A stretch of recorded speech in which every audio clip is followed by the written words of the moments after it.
All right. Hit the button. Does this work? Yeah. Can you hear that fan? I hope not. I mean, can you hear us? Firstly, I think is the number one problem. Nick's out, so I was forced to do that. I rebuilt the whole Streamlabs and we have a new setup from scratch. The lighting looks pretty good. Yeah. You guys look clear. I mean, one of us is orange. Yeah. Audio only, guess we're fun. I'm such an Oompa Loompa. What the heck? Yeah, there's a little bit of Oompa Loompa action going on. Oh my god. Also, You're my camera. in the sun a lot. Why is my camera closer than yours? We'll fix it next time. Hi guys. Hello. Good to see you. Hi, friends. It was good to see you this weekend. What a weekend we had. What a beautiful weekend. Beautiful weekend. AlfalfaPalooza. First ever. Our Inaugural. Yeah. Our own event. Yeah, so we've held events before, but these were like events within a conference or whatever. Sideshows, if you will. Sideshows. Yeah. This was the show. This was the show. How'd you find yourself feeling this weekend? Appreciative. Oh, good word. Fortuitous. Or as a lot of things. I think it was just like stars colliding, people, wonderful, amazing souls all getting together from so many various backgrounds. The through line of curiosity, keeping it real, just being a real human. I think that's so rare in this world. Like, so many people exist on such a superficial level. And I think Alfalfa exists at such a deeper level. The moment people get together, they just want to dive into these like really deep, interesting intellectual discourses. Like, that's what really encapsulates the type of people that listen or that come to our events. What's going to be really weird for me now is that I have like a face for people. Yeah. And the faces like don't match my imagined face. Yeah, it's like when a book becomes a movie. Yeah, it's just, it messes with you. Like, I see Carby in the chat, and I completely, not even close to what he looked like. Yeah. Yeah, he's a black guy. It's crazy. First of all, Carby is a G. He's all shoulders. That guy, shoulders and lats. He's huge.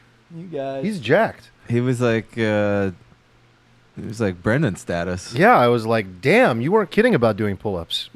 He does nonstop pull-ups. Yeah, that's amazing. Yeah, we got to meet a lot of great people. Put some faces to Discord names. Most of them I still don't even know your real name, and I don't really need to. No, yeah, keep that to yourself. Yeah. Mm-hmm. Dude, I thought it was funny. So my parents were in town the same weekend. I brought my parents to the boat for Alfalfa, right? You guys saw them on the boat. You can probably talk to them. But I was trying to figure out how to describe our group to my parents. Because they just happened to be in town the same weekend visiting, and I was like, oh shit, I'm going on this boat. You guys might as well come. I love that you did that. These are young people who are thoughtful and intelligent, is what I led with. That's what I went with. I tried to keep it concise. They're in no matter what. They're just like, yeah, sure, whatever. But I just tried to nail it with like those two words. And coming off the boat, my mom was like, those are bright kids, you know? Mm-hmm. My friend Jerio was confused at why nobody was a douchebag. I was like, why did you think everybody would be a douchebag? She's like, well, they're your friends and you invited me on a boat, so. And I was like, what? What? Wait, what? Was nobody a douchebag? There may have been douchebags on that were non-alfalfas. Yeah, well, I'm on there, so. I'm on there. I'm okay. Your friend thinks you only hang with douchebags? Look, I was not. That was a ridiculous comment. Okay. None of my friends are.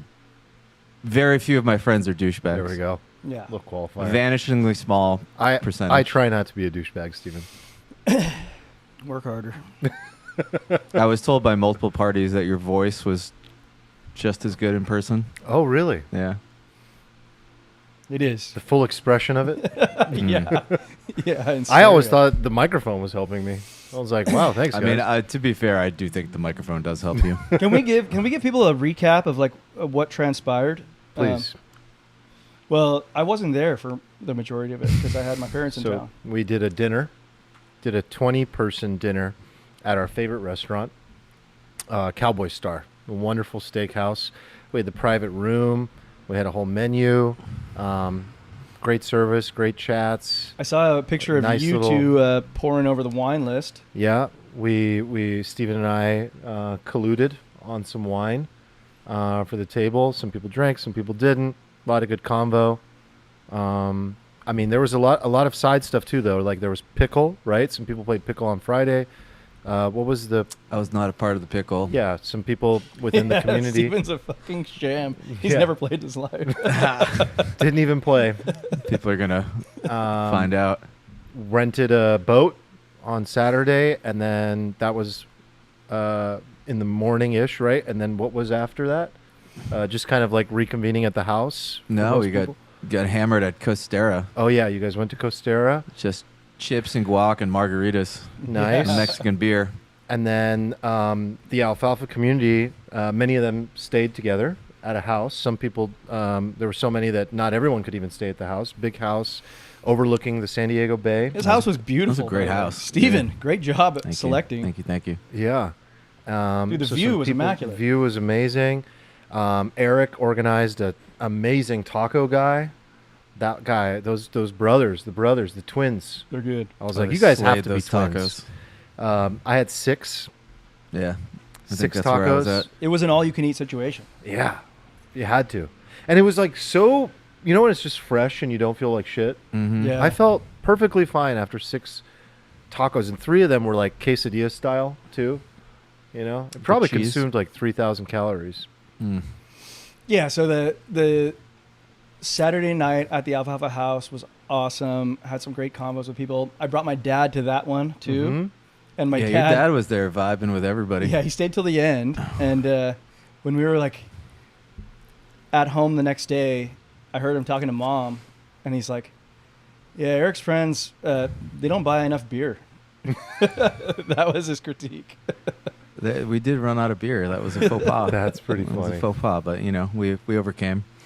That's My pretty funny. my favorite image of the entire AlfalfaPalooza though was the point of the night where I looked over on the couch and Marty was sitting there, flanked Yeah.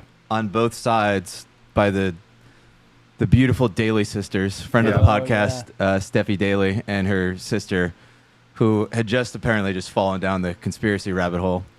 I know Steffi told me she just realized Building 7 was a thing like 3 days ago. Oh, I and was like, they joined our Discord now.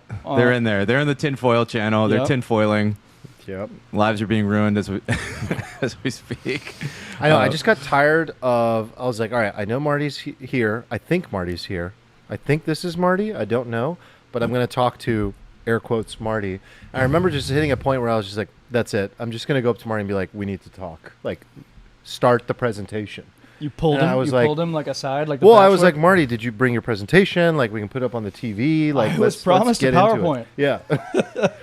And so, you know, we started just kind of, you know, he's like, well, where do you want to begin? And of course, the Daly sisters were like, all of it, everything from the start. And we just started going. It was a captivating conversation. Yeah, Marty And and, then I you had after hours. we went to where it all began, the Churchill's Cigar Lounge, and we probably sat there for like 3.5 hours. Holy shit. That was a heck of a conversation. I have to How tell much you talking were all you about doing that. versus how much talking was Marty doing? I was talking very little. Yeah, I was absorbing. it was the classroom. I was absorbing the Yeah. the knowledge. You know, Emma said that Eric, your dad, sat her down on the couch and said. So what are your financial goals? You see where I get it now? Oh. When we were like 8 years old, having like sleepovers, and he would be like talking to kids about a Roth IRA and stuff. So that doesn't surprise me at all. Makes sense. I want to share a funny thing that I saw. I was like floating around, you know, just talking to as many people as I could, and then every time I would like turn a corner, I would see Pat talking to a new pair of people, just being like, okay, so when you sell the puts, you got to do this. And he's like, I'm like, dude, you're a fucking coach now. He's amazing. That made me very proud, Pat. Good job. We know the real hero of this weekend was Zbiotics. Yeah. That was Well played. perfect. Thank Well you. played. I know. But it really was. Yeah, but it really was. Tell us why. So Zbiotics, this podcast's one and only glorious sponsor, as you all know listening, is the drink you take before you drink so that you don't have a bad, I was going to swear, probably shouldn't do that in the ad read, a bad time the next day. Yeah. Comes in a nice little vial, pop it in, have your drinks, wake up, everything's chill. Why? Because Zbiotics is a custom engineered probiotic designed to break down the nasty toxin that causes hangovers. What is it called, Eric? Acetaldehyde. That's right. You are not getting hungover because you're dehydrated. You're getting hungover because of acetaldehyde.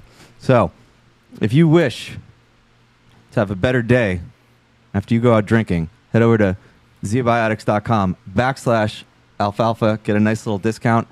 Help out the pod. Tell your friends. Share the code with them. Keeping the lights on over here, boys. I was proud to see a lot of people at AlfalfaPalooza with Zbiotics in tow. Necessary Yeah. to a great weekend. It's just become a part of the Discord at this point, you know. Yeah, very necessary. I remembered mine today for the first time in, I think, 3 podcasts. Last did few not Thursday take mornings have one. not been good. I don't know if it helps Tunsky or not. Tunsky missed his flight coming out here. He missed the boat, and he missed his flight going home. Legend. That's unreal. That's unreal. That's pulling a Tunsky now. This is pulling a Tunsky. This is AlfalfaPalooza lore. What I loved Absolute was the legend. variety of conversations. Like, you could turn a corner and it'd be like ancient pyramids. Dildos. Are they good for society? Has the, what's the political discourse? And why am I suddenly feeling like I'm no longer where I was 10 years ago in terms of my views?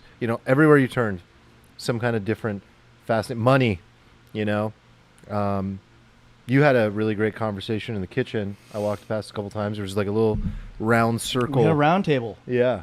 We had a round table where several people were sharing that alfalfa for them represents an opportunity to talk about difficult things where, like, in their normal life, in their workplace, if you express any opinion that's outside of the status quo, which is like far left leaning in like institutional circles like medicine, if you express any other opinion, they label you immediately as like a Nazi or something. And people in this round table in the kitchen were just like so thankful that they were expressing their gratitude towards us as hosts for having the convos that they wish they could have, and they feel like they're a part of it.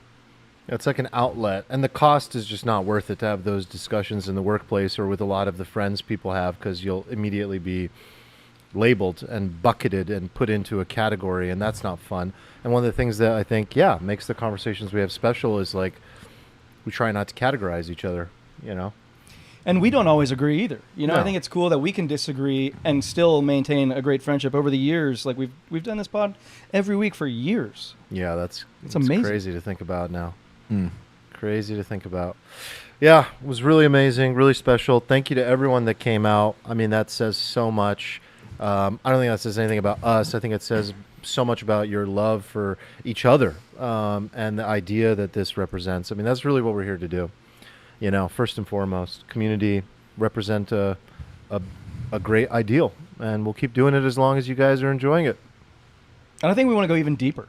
We want to go even deeper with the community and engagement. Yes. Like, if we can figure out how to do the tech side, I think we'd want to bring on guests. We want to bring on guests from the community. Yeah, that was a big request I got, is like, would love to see consistency with you guys, but bringing in other voices from the community, your friends, thought leaders, interesting people in your network. I have so many of them that I could bring to the pod.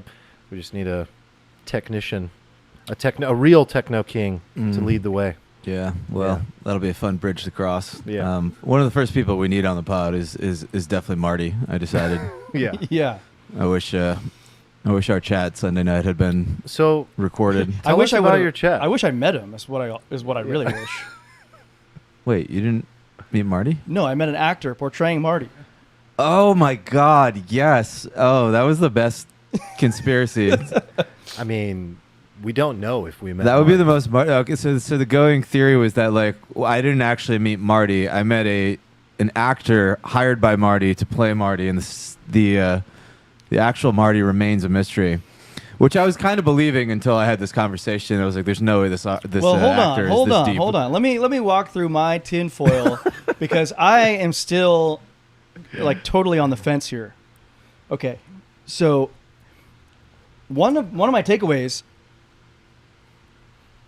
First of all, let me just say, Marty has taught me. Like I'm like the least tinfoily of anybody in the Alfalfa community, but what Marty has infected me with, which I think is a good thing, he's infected me with this idea where you need to question the reality in front of you as it's presented. And I think he'd be proud of me for saying that. And when I do that, it's like an homage to Marty. Okay, so I see this fake Marty in front of me, and he's like spinning a good yarn, and I have this thought in my brain. I'm like, yeah, this isn't him. I know it's not. I'm like, first of all, let me go through my tinfoil. Marty has curly hair. He does. So this is why I know it's not Marty. Marty has curly hair. Wait, how do you know Marty has curly hair? I think I know that because he shared a photo one time of what I thought was the back of his head, and it was curly hair. Well, I also thought I saw tattoos, so I immediately was like, "Where's your tattoos?" Mm-hmm. None. No tattoos. Okay, furthermore. So either he had removable tattoos and had a perm that day, Yeah. Well, or we didn't yeah. get the real Marty. Okay, Maybe so he was just sharing a fake photo of himself. no, on or the Marty's internet. is Marty like a faceless man from Game of Thrones with like the ability to change appearance, like an assassin? Maybe it sounds reasonable. Yeah. Yeah, okay, so everything's within reason for Marty, okay? So I think I had this idea where I'm like, I'm going to run by something, like a quiz, to see if fake Marty, knows what I know about Marty. Smart. Okay, right? Smart. So I asked him, I was like, how do you protect your electronics for your own privacy? And he said, well, I use a VPN. And I was like, boom, I know that's already false. False. Marty has what are those things called?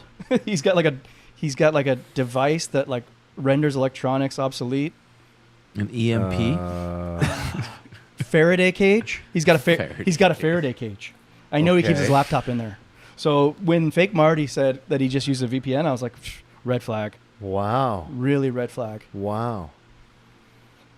Brilliant. Yeah. So here's what I'm So picturing. it's a cabal, and the Marty cabal is like has various agents. Dude, imagine Marty right now listening to this, Mm-hmm. like in his lair. Yeah. Okay, the camera like only shows his wrist and his wall of surveillance screens, Right. and he's like listening to this on 17x speed, Yeah. 17x. and for he's sure. like, "Good job, boys. Yeah. I taught you well." Yeah. Dude, I think I just got foiled. Yeah, I know. I think I was looking at everybody in there, just being like, "You suckers, you suckers." Steffi's gonna be really sad when I tell her she was ogling over a fake Marty. All right. So what did you and Marty talk about? Oh God, what didn't we talk about? How did it change you? It changed me in like one very specific way that might sound odd without, I guess, context of the entire conversation. We talked about sort of like, I asked him like, so how did you get like this? Mm-hmm. Like, tell me your origin story. Kind of walked me through, how he became who he was today. And then took me through. I mean, let me just kind of cut to the point against this about this, right? So obviously, Marty believes that the world is run by a cabal, right? That's no secret. One of the things I learned is that cabal is not a word that's just thrown around, just like a willy-nilly. Cabal it is actually related to a. Is there like a religious undertone or something? Yes, there's The a set of people known as Kabbalists, apparently, which I believe is a subset of. I think it's like a Judaism thing. Yeah. So it's a specific kind of like fringe, sort of schizophrenic, kind of maybe fanatical idea, rooted in sort of like the Jewish whatever, right? So that was a fun fact to me. One of the things I've always pushed back on Marty about is that a lot of the stuff he sort of spouts that kind of like ties back to I don't want to be like everything's about the Jews, because it kind of like sounds stupid, and it's not like entirely all about the Jews, but like people tie it to that, and it kind of brings in all this like anti-Semitism bullshit, right? So I don't want to do that, but like I was sort of under the impression that the things that could be tied to sort of like a people or a specific culture, religious motivations, however you want to do that, could just be explained by generalized principles of like people pursuing power and nation states pursuing economic and geopolitical interests, right? Yeah. Everything you're like, oh, it's because this seedy thing is going on in the background. It's just like, well, no, this is basic economics. This is basic individuals pursuing power, basic nation states pursuing their own sort of individualistic nation state goals, right? What was his response to this? Like, I'm sure he had a retort to that. Yeah, so that was kind of why we went down this whole rabbit hole of stuff. And I don't know, like we talked for like hours, and I still have to do a lot of digging, but the high level thing I took away is that geopolitics is governed a lot more by eschatology than I had previously thought. Okay, that's the word I was trying to find. Eschatology is the it's sort of the religious undertone word that also means like magic. Eschatology, I think, is technically just the sort of theocratic theory of like the end times. It's like very centered around this idea of the end times. How do we get there? What happens, right? And it's got its kind of own category name because it is such a shared concept amongst basically everything. Like everybody's got their end time story, right? And that wasn't a thing that had crossed my brain before. I just thought like, oh, these are just nation state actors pursuing nation state goals, and they're run by individuals pursuing their own individual sort of like power driven goals. But I actually don't think that's the case anymore. And I've kind of had this like eye-opening. So the insight was a huge one. It's a big one, yeah. Okay, and so your opinion on this has changed? Yeah, very, very much so. So he convinced you? Yeah, I think it's a very compelling case. What's the biggest point that convinced you? Yeah, it's hard when you have a 3.5 hour conversation, but I think we need to have Marty in the pod to. This could easily be a 3.5 hour episode. Yeah. I didn't have to be convinced that much. It just had to be brought to my attention that this was sort of like the thing, and then I was like, oh, and then like when I kind of go through there's all these various sort of like. So I've always been with you. It's like geopolitics. It's decentralized sources of individual power outlets. Some of them have different motivations. Sometimes there's collaboration amongst them, but I don't see the through line. Like, why is there a through line? Where is there a through line? How is there a through line? What's the collaboration or coordination that exists across all these different power outlets? Well, it's when you the say eschatology. So coordination, what is the coordination? Meaning like there is a cabal, not many. Okay, this is the question that I had. It's like if eschatology is so pervasive in like many different religions or different dogmas, like wouldn't it stand to reason that there could be many cabals all believing in the same? Well, I think time? that's correct. I think there's a multitude of cabals because everybody always focuses on like the Jewish eschatology, right? That's like very popular in the Twitterverse, the exosphere, whatever you want to call it. But like Judaism isn't the only one. Like there's a very specific, like obviously like eschatology of Islam, right? Everybody is aware of the Islam, the Judaism one. There is a like Catholic Christian eschatology that is really interesting, actually, because it kind of is never talked about, right? You never hear anybody talking about like the shady underpinnings of the Catholic Church pulling strings in the background. But like in reality, like if you look into it, like there's a lot of power. There's a lot of power structures there, and now we've got like a Catholic vice president, a Catholic United States Pope, and like most of the majority of the Supreme Court is Catholic. So they're and you know, prior to modern times, the world was run by the Catholic Church, right? So you've got that, but then there's this also kind of like interesting like Russian like Orthodox religious sort of eschatology as well, right? And I realized that. So one of the interesting things for me in kind of going down this rabbit hole was the Russia angle in particular, because as you go down conspiracy land, right, one of the things it does to you is it starts like I guess the word is like humanizing, but like it's humanizing. It takes sort of individuals or countries or cultures or whatever it is that you sort of have been programmed to just look at or feel a particular way about, because that is just what's ingrained into you. And it's not necessarily that you start like liking them, but like on a human level, you actually understand what their motivations are. It's like very like what made like Game of Thrones very good was that it didn't necessarily have good versus evil. It had people who you might consider to be bad, but it sort of portrayed them in such a way that you understood them, and maybe on a bunch of levels, like you sort of empathized with them and you understood why they were doing particular things, and you saw yourself doing the same thing in particular lights, right? So I always thought that the Putin, it's sort of like the Russia thing. It's just this lone kind of actions of this madman who's just obsessed with reuniting the old Soviet Empire or whatever. But there's actually like a whole like sort of orthodoxy behind it. There's the role that is sort of like played in these sort of like end times.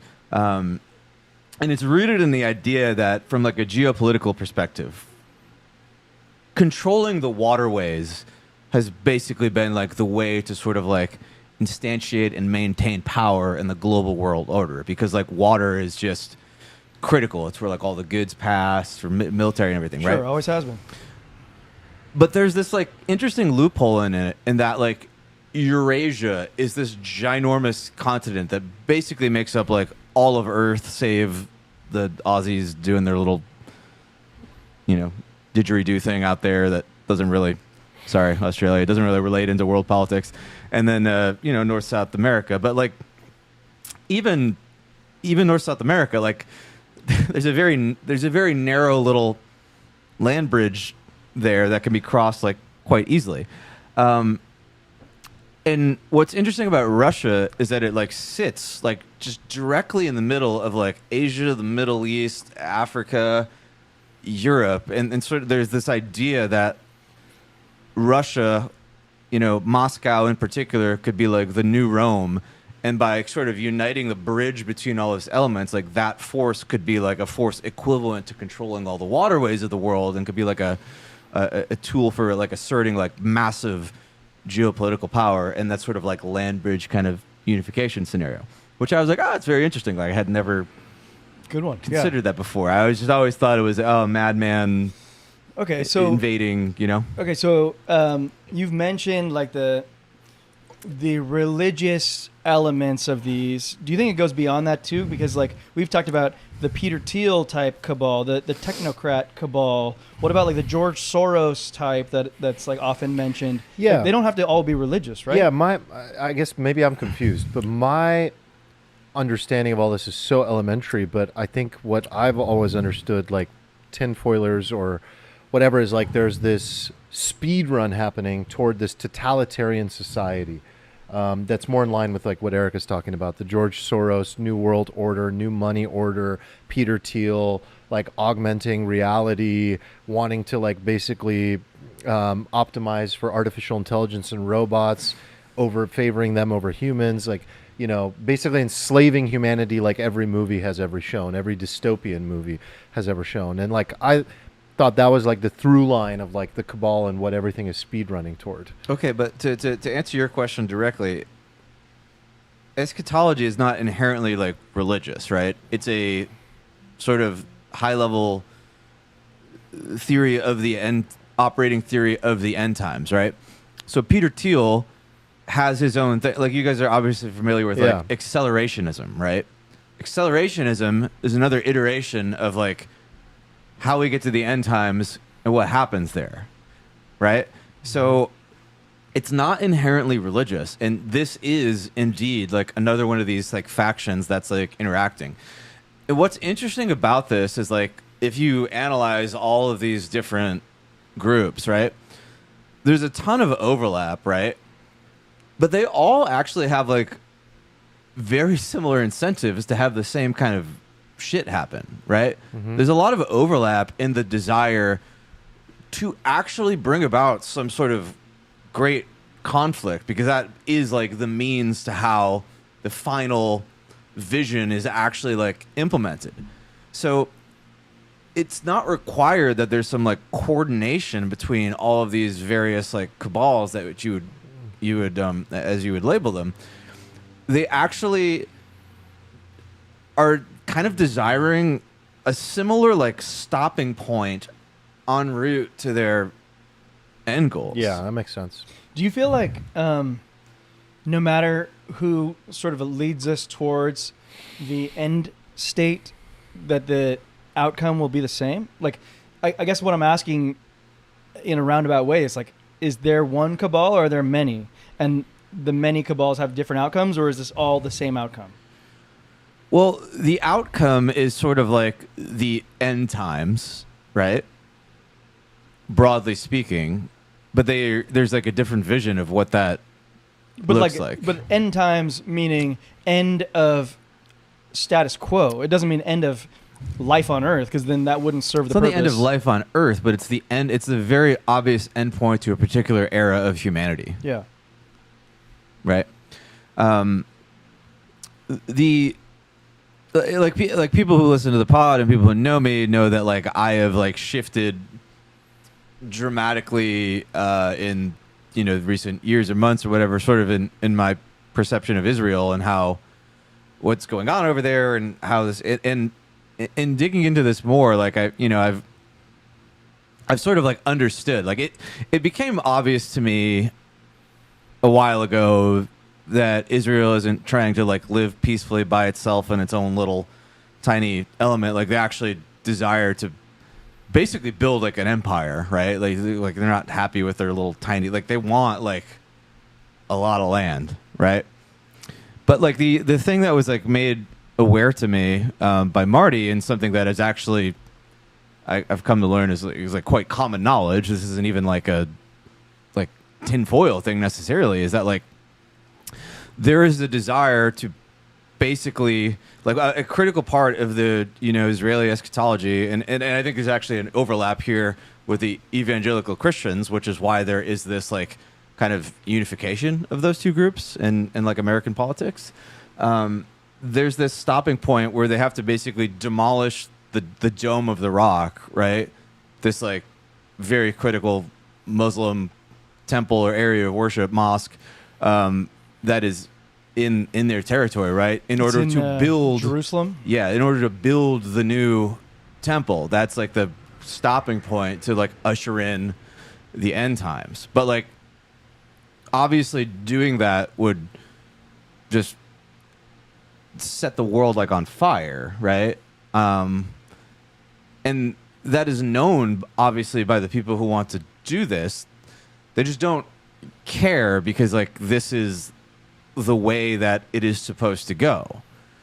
And I think a lot of people would be like, oh, that's not like, it's not how all the Jews think, blah, blah, blah. And it's just like, yeah, obviously that's true. But like one of the things we've talked about a lot on the show is like, the outsized impact that like sort of very feverish like minority groups can have in like forcing a larger population to like express their own preferences. Like we've talked about the vegan who has people over, the guy who has vegans over, right, versus the other way around. Like the vegans like force the preferences upon you. Taleb has talked about like the overrepresentation of like halal or kosher food in particular area, like groceries, where like it's just a vanishingly small element of the population like actually cares about that food, because it doesn't affect you if you're like halal or whatever. It's meat. It's similar to what I eat anyway. You don't care. But then this other group is like really like kind of pushing for that, right? So you have this like these elements in all of these kind of cabals where there is this like very like dogmatic, oftentimes schizophrenic, fanatical group, and they're able to actually like enforce their preferences on the group and to guide things without being like even like a majority of that group. I get it. You can kind of be a bystander in your own religion as like these plots are unfolding.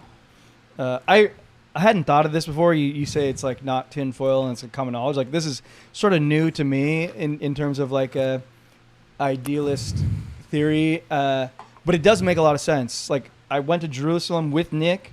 We saw in this city how it's divided into 4 different religious quadrants. It does seem like the place where like the end times would jump off.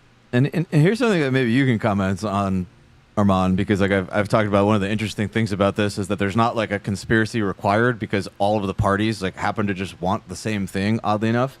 And like Iran, I think, sits at like an interesting intersection of this, and there's a eschatology within the Iranian mullahs as well. Like they have like a particular thing. Like it's very obvious to me that Israel wants to basically like displace the Iranian regime. It's very obvious to me that they want us to be drawn into a particular war. It's very obvious to me that there's like a disturbingly large consensus within our country to like actually put boots on the ground there.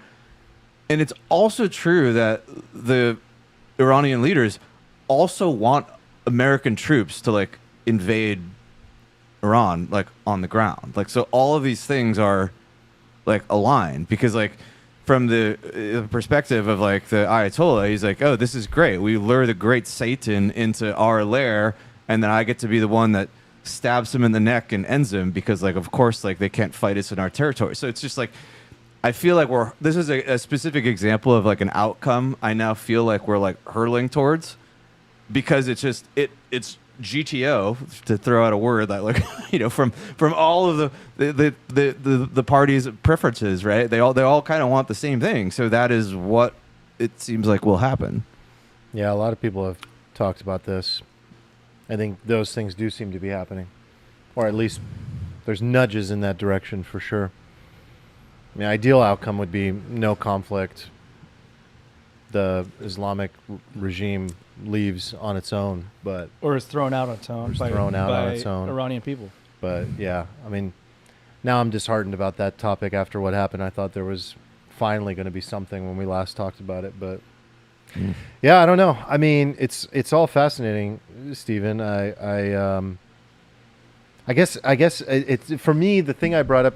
Sorry if this is a pivot, but the thing for me I brought up to Marty was just like, it's so frustrating to me that everything is being intentionally manifested by art, by media in this direction. Like, I don't know if the cabal is the one initiating the media and the mindset. What do you mean by that? Like do you mean like the mainstream sort of adoption of conspiracy theories and stuff? No, I more mean like everything that you've ever seen about society in the future points to the end times and dystopia.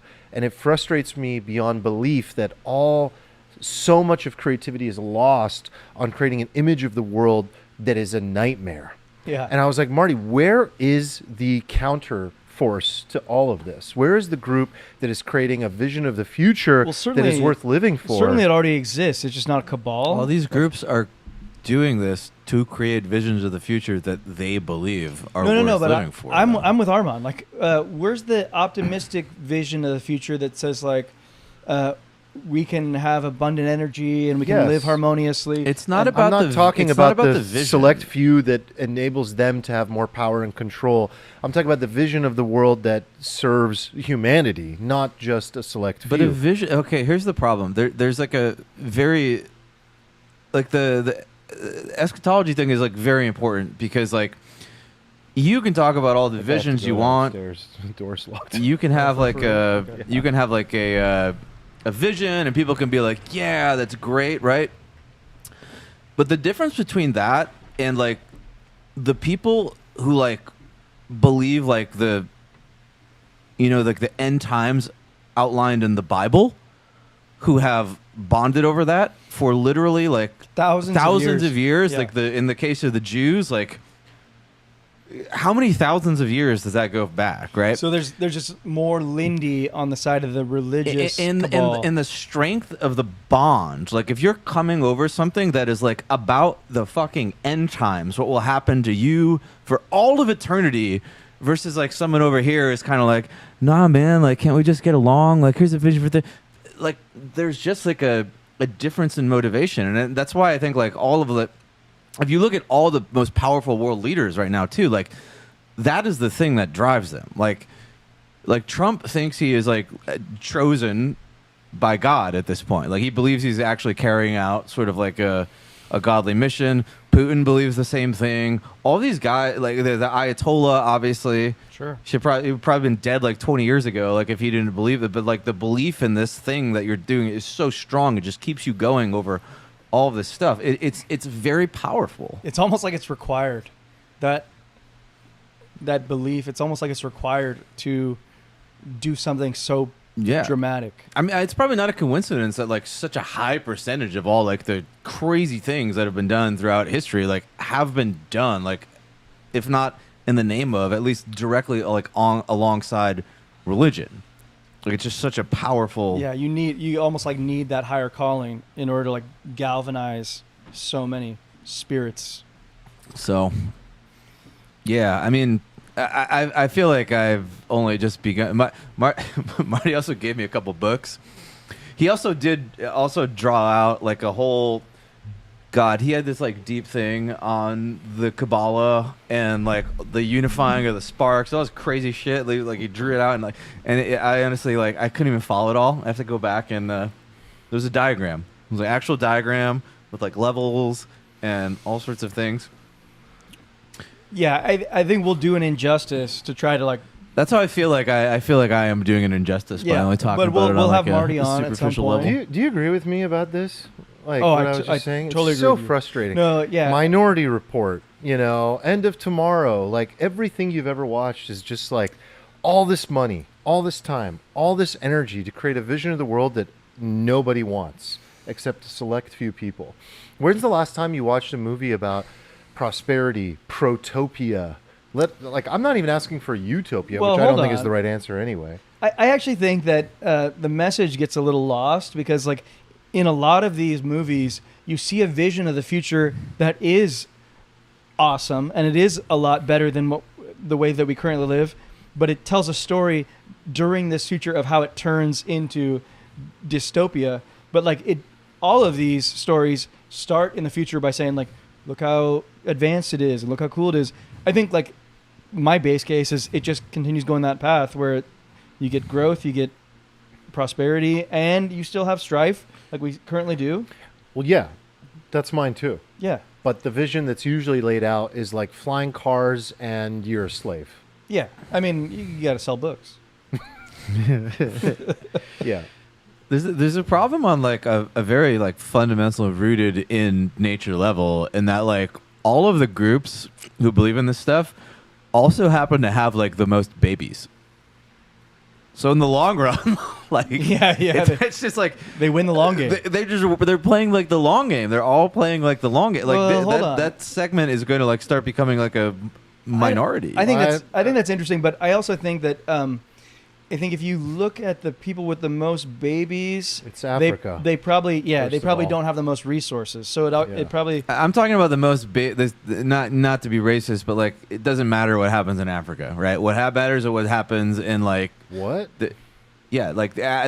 what happens in Africa over the next 20 years, 30 years has no impact on the end times of the world. What happens in China, what happens in the West, what happens in Europe, what happens because these were all the great powers, these were all the great influences, right? So the fact that like a bunch of Africans are having tons of babies is not relevant. Maybe that becomes relevant 100 years from now or something. But like Africa is so far behind. I mean, hold on. If you think resources matter, then the technocracy wins because the teals and the like are going to have way more resources than all your babies. I'm not saying it's about resources. I'm saying like there are established. Okay, so the American empire is a established like empire of great control and influence in the world.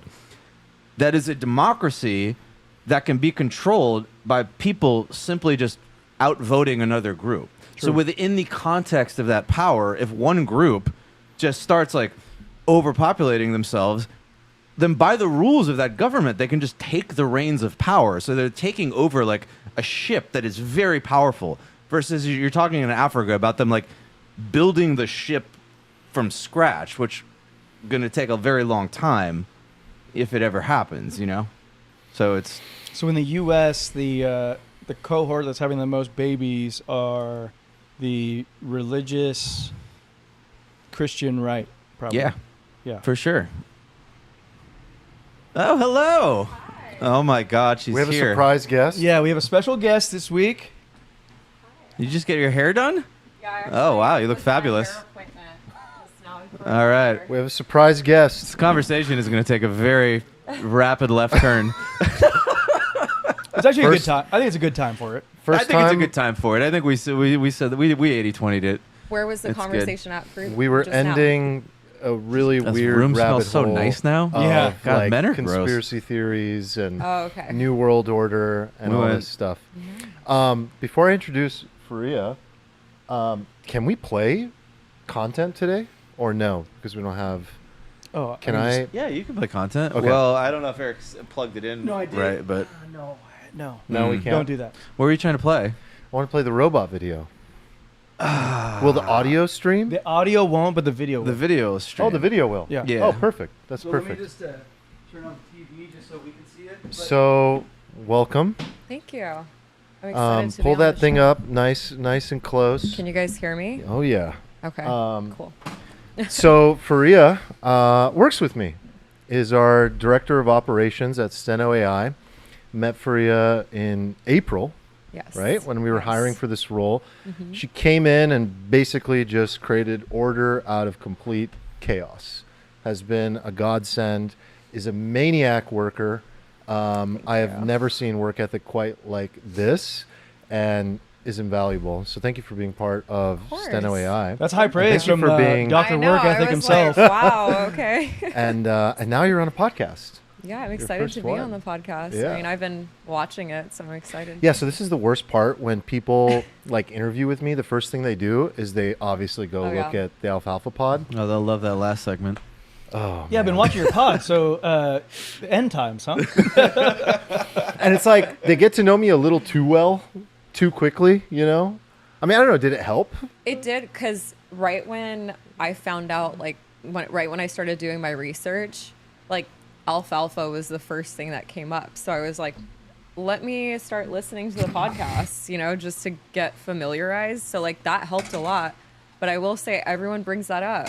That's how they know you. Yeah. Yeah. For better or worse. All right, It's I'm nice. going to give you. There is a requirement to have a beverage. So are you having tequila?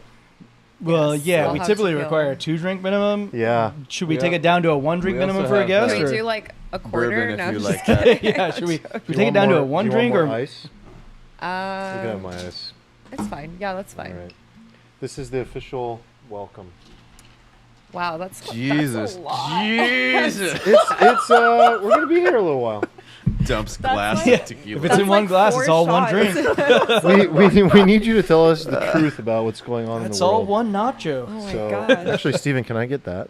I really want to try Yes. that. Can you introduce that? Yeah. Yeah, what is by the that? way, I'm drinking an old fashioned made with Castle and Key, which is this really freaking good kind of limited edition bourbon that Emma gifted to us at AlfalfaPalooza. So thank you so much. It's actually quite smooth.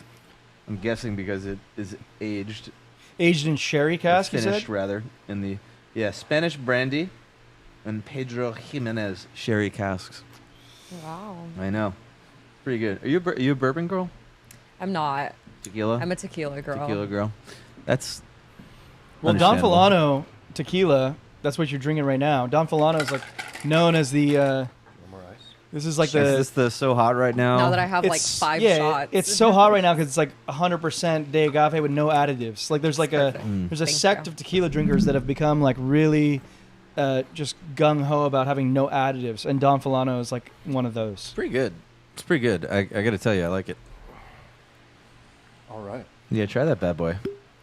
I thought he was just going Oh, this is a to slug from the bottle. slugger of a bottle. It's a great bottle. It feels Wow. substantial. Thank you, Emma, for that lovely gift. Feels like you could kill a man with that bottle in a pinch if you had to.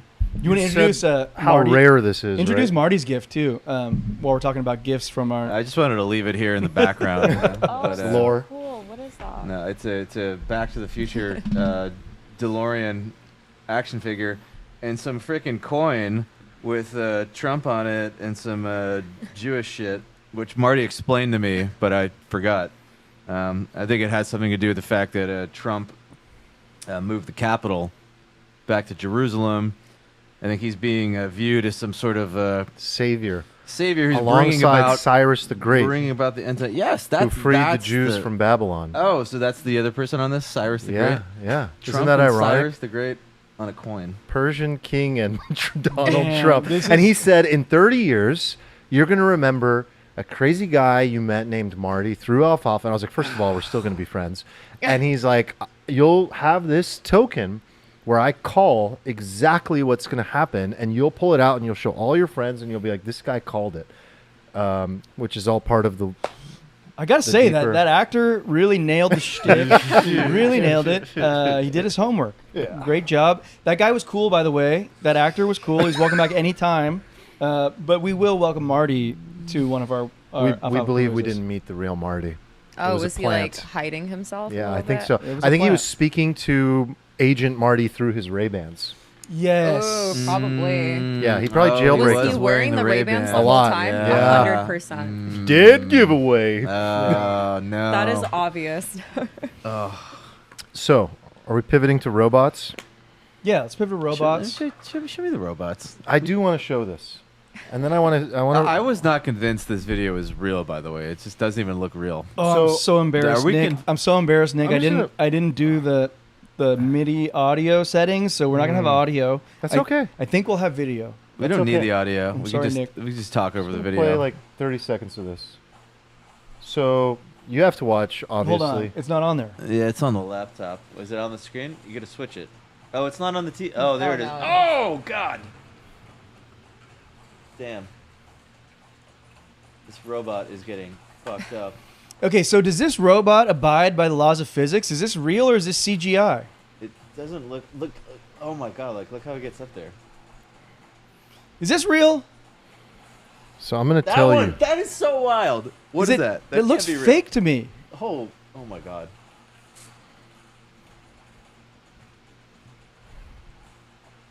Oh my God. Stop it. Okay, that cannot be real. That's very advanced. So I'm going to tell you. I'm going to tell you a few things about this. There's no way this is real. So are we certain that this video is real? Okay, I'm You gonna think this I'm gonna is tell real? you a few things about this. Does that look real to you? Hold on, This- Faria. It's a little Faria's opinions questionable. first. It's a little questionable. Yeah, I think it's questionable. I'm willing to listen to Armand and keep my mind open. Yeah, do you think that was real? I feel like or it's like questionable. CGI? Questionable? Yeah. 50-50? 50-50. So I saw it and I was like, that's the fakest thing I've ever seen. It's questionable. Guess what? It's real. Oh, Really? See? I'm gonna give you the cliff notes. Holy. This is the Unitree G1.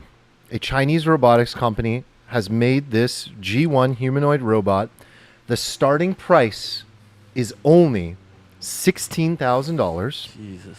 I want one of those. Yeah. Free. What, you're gonna Right? It is- Like Beat the my shit out of a personal robot? security. It's you know? built like in- $100 a month finance. I didn't even think of that use Personal case. Personal security. security. Personal security. We already have right? another It's getting use case. wrecked. That's hilarious. 'Cause that's probably like every woman's first thought. None of us ever thought about that. Wait, Can you this robot imagine? Robot could just Just Like walk your down the shops street are with you're, it. you're leaving the club and like you have a robot next to you. Oh my god! To just No. take your blows, it doesn't do anything. All the hot girls are just leaving the club with their little robot. Oh Okay, my god! 16,000. So what you watched is the anti-gravity mode, reinforcement learning that allows it to just like dynamically get back up and from falls within seconds. This is a huge leap in Seconds. robotics. 3 milliseconds. Yeah, seriously. It's remarkably affordable compared to other high-end humanoid robots. We don't know what the price of Tesla's Optimus will be, but most guesses are around $30,000 because Elon is trying to get the cost to $20,000. This is super versatile, suitable for education, research, service industry, manufacturing, and even entertainment. It's got 23 degrees of freedom, a 2-hour battery life. I instantly went into a rabbit hole of like, well, could this effectively be utilized 24 hours a day? The answer is yes. Requires a human in the loop to switch out the batteries, but that's 24 hours a day Yeah, it's a lot of battery switching. of battery switching. It's available in China, the US, Europe. The company has a $7 billion IPO valuation. And like compared to Boston Dynamics Atlas, Tesla's Optimus, I mean, this is crazy. What will this mean for healthcare? What will this mean for manufacturing? What will this mean for so many things? But that was real. Wow. Mind blown. It is like we have like taken a complete leap in robotics. If that is real, I believe Armand. If that's real, then it's real, and we've taken like a massive leap, and robotics is on our doorstep. When I saw that video, I immediately thought, "Is this investable?" It's a company that's owned by DJI, that like drone business. Mm-hmm. So DJI is also private, so you can't invest in this thing. Oh, DJI and Unitree are related? It came out of like DJI's incubator. So DJI is still private, Wow. Chinese company, but still private. You can't invest in either of them. But I did look to see what were the most expensive components if you want to invest in like the suppliers of this robot. And like what Nick brought up on our like robotics episode a long time ago, he said, look into the actuators, like the things that make the limbs move. And he gave a list of names back on that episode. Those are the most expensive components. There's also like Intel vision camera. It's a few $1,000s. That's interesting. Damn. Yeah. But I want So this who wants robot. one? I want Let's this buy Wants one. Yeah. So how would you use one? Personal security? I mean, House chores? house chores, personal security. Yeah, why do we never see one of these robots just doing the dishes? Right? Like cleaning It's like your the main house, thing I care about. Okay, Yeah. so I was learning doing. how to cook for They're always just you, doing, like, you kung know, fu. Doing your Well, Yeah, meal imagine if you prep. could just talk to it, You know? feed it your favorite recipes. Yeah. Or actually, you don't even need to feed it. You just go like, I like Gordon Ramsay's hamburgers. Yeah. Give so it to me. the big breakthrough is going to be like the hand movements, and Yeah. being able to actually like manipulate a hand is going to be the next big breakthrough. Like this thing can like get knocked down and stand back up, which was impressive, but the hand movements is like the real breakthrough, to be able to like actually do things around the house. Yo, it'd be sick if they could play pickleball. Just permanent like drill buddy. He's You all, don't I even need a play. partner. I have my robot. All I mean, if it can day, do that, nonstop. I think it can play pickleball. I don't know. Pickleball is pretty hard. Oh. No, it's not. It's not that hard. Humans are special. Maria's coming out with hot pickleball Pretty tips. hard. Pretty hard. Tennis is like, I feel like tennis is like harder, right? Tennis is a little bit. Let's like not even go down this rabbit hole. Is So it Eric harder is or a tennis more player. I'm a athletic? tennis player too. Yeah. A high five. High five. Eric's a great tennis player, but like, it's pickleball's like a whole. We don't have to do this. Yeah, No, That's fine. I kind of like it. Like, it's I a feel hot like- topic for Eric. I feel and- like it's like if you took ping pong and like made tennis easier, that's pickleball. If You what, know? I feel like if what you're saying is true, though, Right? then like all these like tennis pros would have just come into pickleball and destroyed it. But like, Well, they're pretty good. They Like, are but they're pretty good. none of them are in the top 30. well, hold on. Like, you see guys like Jack Sock, who's like a retired, Yeah, not he- even a great tennis player, and he's like Not even a great tennis player. He's got multiple Grand Slams. Zero Grand Slams. He doubles. Zero. He's one of the best doubles player in the world. Like literally in tennis, like nobody cares about the doubles. I think he was ranked pretty high at singles at one point. No, too. he was like a good tennis player for sure. But like you're saying should that like, destroy all these schmucks just dinking their little wiffle ball. well, he does pretty well in No, he in pickleball. doesn't. He sucks at pickleball. No, he doesn't suck. He's like playing in like high end tournaments and doing well. And literally never meddling ever. This is I always why- thought the tennis players were the elitists, but the pendulum has swung. Now the pickleballs. The tennis Pickleball guys are players the always elitists. they were. This is what they said. They said one of these days is like any college tennis player, any pro is gonna get into pickleball and is gonna dominate everybody and it's gonna make your game look so That's dumb. literally what it And is. no. well, the Hasn't happened. difference is like pickle is like a primarily doubles game, and tennis is primarily singles game. It's also It's a like you, totally it's also different like game, you guys. saying that like Nadal would come in and just dominate the world's best ping pong player. Like you would think that was dumb. I got dominated by two 70-year-old women for like 2 weeks straight Rite when of I started passage. playing pickleball. Rite of passage. Yeah. I know, but the point is, it's a sport that's easy to pick up, and Very easy to pick up. it's that's what makes it great. Yeah. Like you can pick it up. It's not hard on your body. You don't have to run around the court like you do in tennis. It's not like physically as exhausting. You can play for hours. You have a lot of fun. It's social. I like pickleball, but it's a different. Yeah. But these guys like Steven's talking about would do better in singles pickleball. Singles pickleball is very athletic. They do Yeah. better in Yeah, 'cause singles. you're running yeah, around. because the whole like singles time. pickleball is Yeah. hard as fuck. Jack does better in singles. Yeah, He that, still does not ever win. Yeah, I mean he's a tennis player. But singles pickleball is just mini tennis. That's the closest. Like it's basically it's tennis. big Still ping doesn't pong. win. It's like a You know? ping pong It's tennis. big ping pong. It's mini tennis. I like the Not ping as, pong analogy. It's nice. Not so simple. Have you played pickle? I have, Yeah. but tennis is my Superior? sport. Yeah, Yeah. yeah. So, what would you do if a guy on like an early date was like, "Let's go play pickleball"? I would ask him why he doesn't want to play tennis. That's a great answer. I think it's also a good date. Like to take Pickleball somebody. is a far superior date sport. You're very close with the person. Tennis, you're just like hit the ball. You're like, good shot. Like on the other side of the court. What? It's so far away. I mean, You know? you can still have a Inevitably- conversation. on the changeovers. Yeah, exactly. That's it. Or when you're getting close and like just like hitting Yeah. the ball closer. No, then you're fine. I like pickleball. I think pickleball is a way better social endeavor. Tennis is like a more athletic thing and like It's a single. like serious sport. competitive too. Tennis Yeah. is like a lot more competitive. Like you just want to like make I sure think you pickleball win. is very competitive. You know. Yeah, like you just have never been exposed to. I Elite guess. pickleball. Well, I guess anytime I play, I always win. So Yeah, like you just you don't have a respect for the game because you don't know how deep the rabbit hole goes. it goes. You don't know the layers, right? Oh, there's layers Yes. to it. Yeah, no, there's You very have not, serious people. You have not. Okay, so there's like a kind of steps to becoming like a good pickleball player. Yeah. As a tennis player, like step one, you start playing pickleball. You're like, this is easy. I whack ball. I beat all my friends. I'm like, this is a dumb game. I'm so good. Yeah. Then inevitably, you and your buddy, you're like, yeah, let's go play open play. And then you run into Ethel and Beatrice, who are like, That's 78 exactly who I ran with into. knee replacements, and they That's exactly who. dummy I- the shit out of your Oh, yeah. fucking. They tennis laughed ass. in my I would They face. laugh at cry you, if that happened. and then you're just like, wait a minute. You're like, damn, What the hell I is suck at that? this. And that is the start of your pickleball journey. Okay. So until that's so what you're happened to saying you, is I need to find two really old women and play with them. and then have them dominate your ass. Okay. Yeah. And Okay. then Oh, I got then dominated. your life can begin. They laughed I at knew. me. They chuckled. They're how old are you? Oh, that's the worst. They put it in my face. I was sweating. They were just like, They're like, you still got both in your knees, right? pretty Aw. much.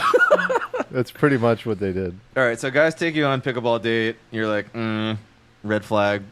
No, I would just ask like, oh, like why not tennis? Like, but I wouldn't say no to pickleball. Okay. Yeah, I wouldn't be like, no, don't take me to pickleball. I would ask first, like, oh, like, do you play tennis? And if they're like, no, I'm like, okay, fine, I'll go to pickleball. Okay, but I'm guessing that in your dating history, you don't have many people asking about pickleball or tennis dates.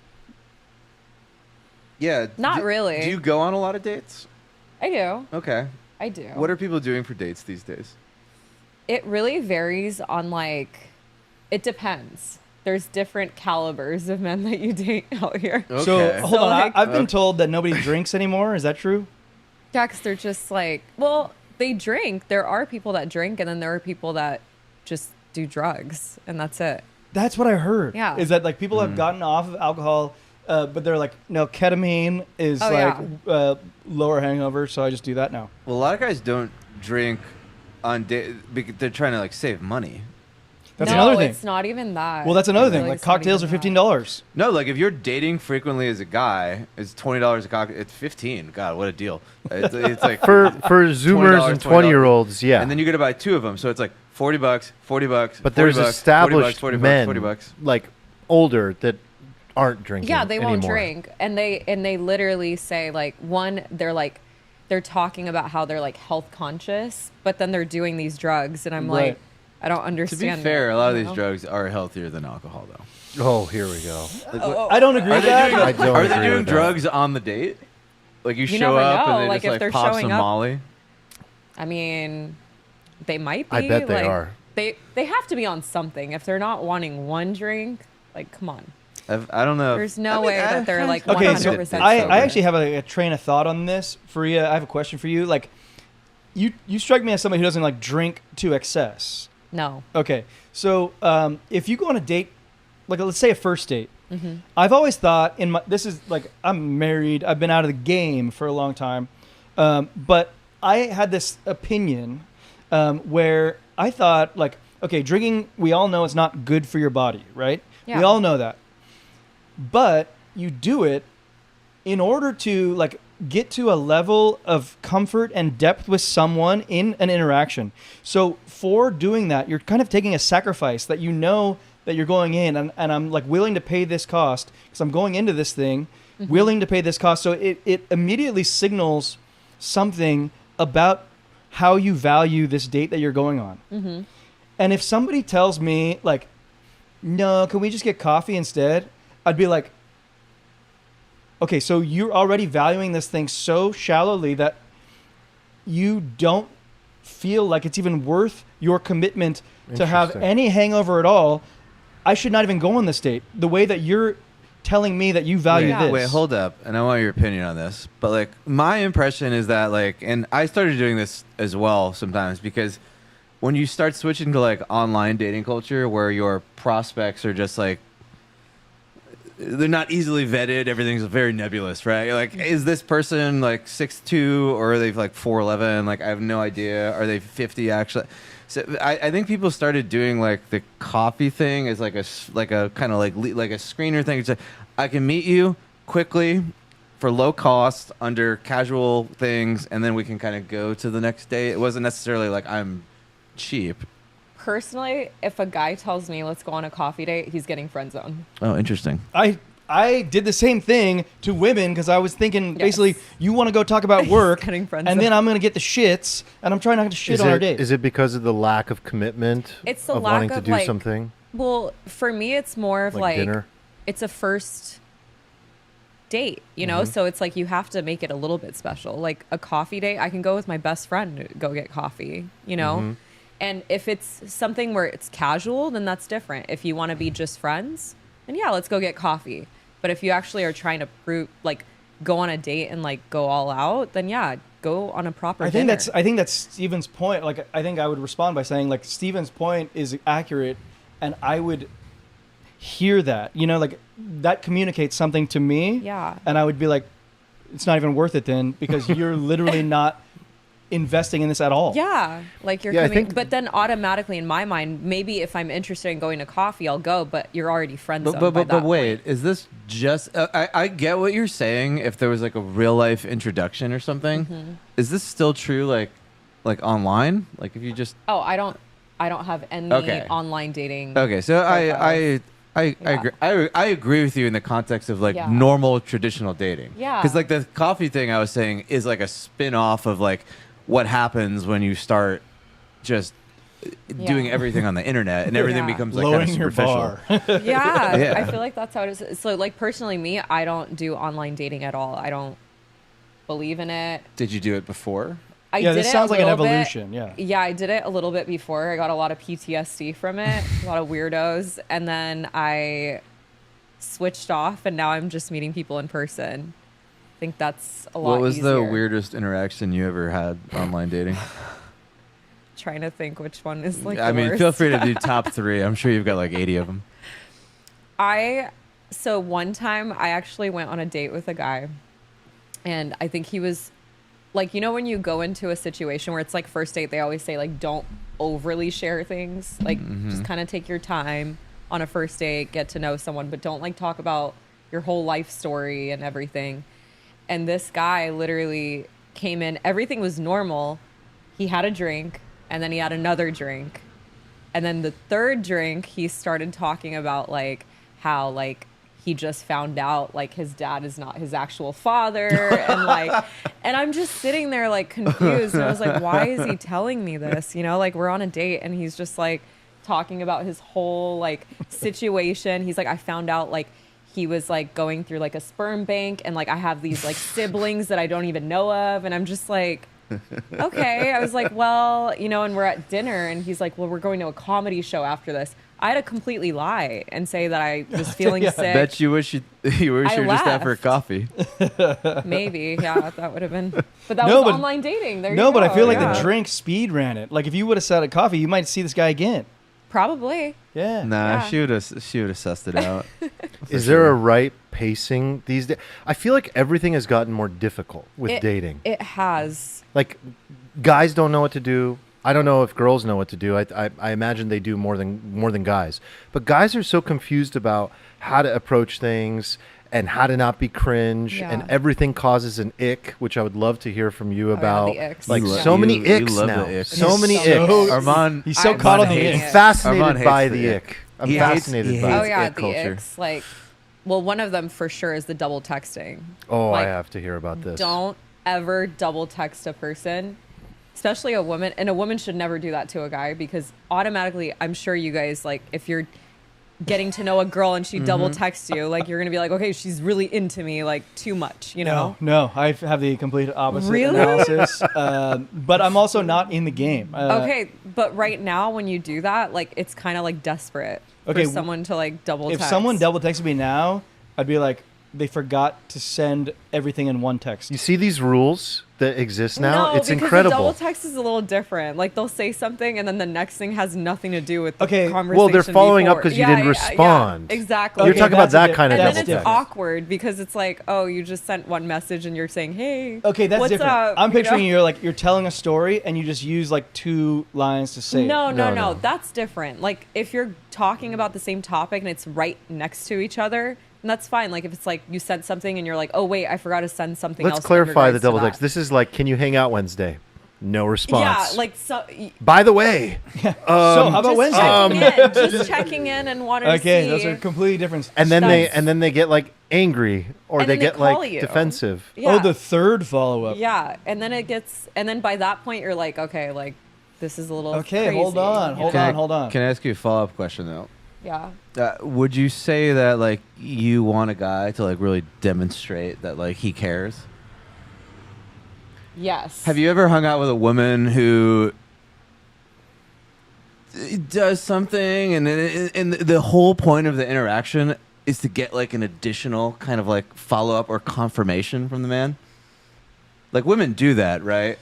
Okay, To an so extent, just to be but- clear, what Steven's saying is verbatim true. This happens all the time. Okay, cards on the table. I the wanna double know text. this The double because I- text rule tilts the shit out of me. I think a double text rule is fucking ridiculous, and it is inconsistent with like a lot of other like female behavior. And it is one of the things in my autistic brain that has always driven me crazy about women, because they don't follow like logical like if and statements. Right? They're just like, I do this in this context, and I do this in this context, and then they give you a reason. It doesn't make any sense. They just made something up. Like, there's not like a first principles thing that I like governs both of personally- those behaviors. So for me, the reason why I cringe from a double text is give me time to respond to the other message.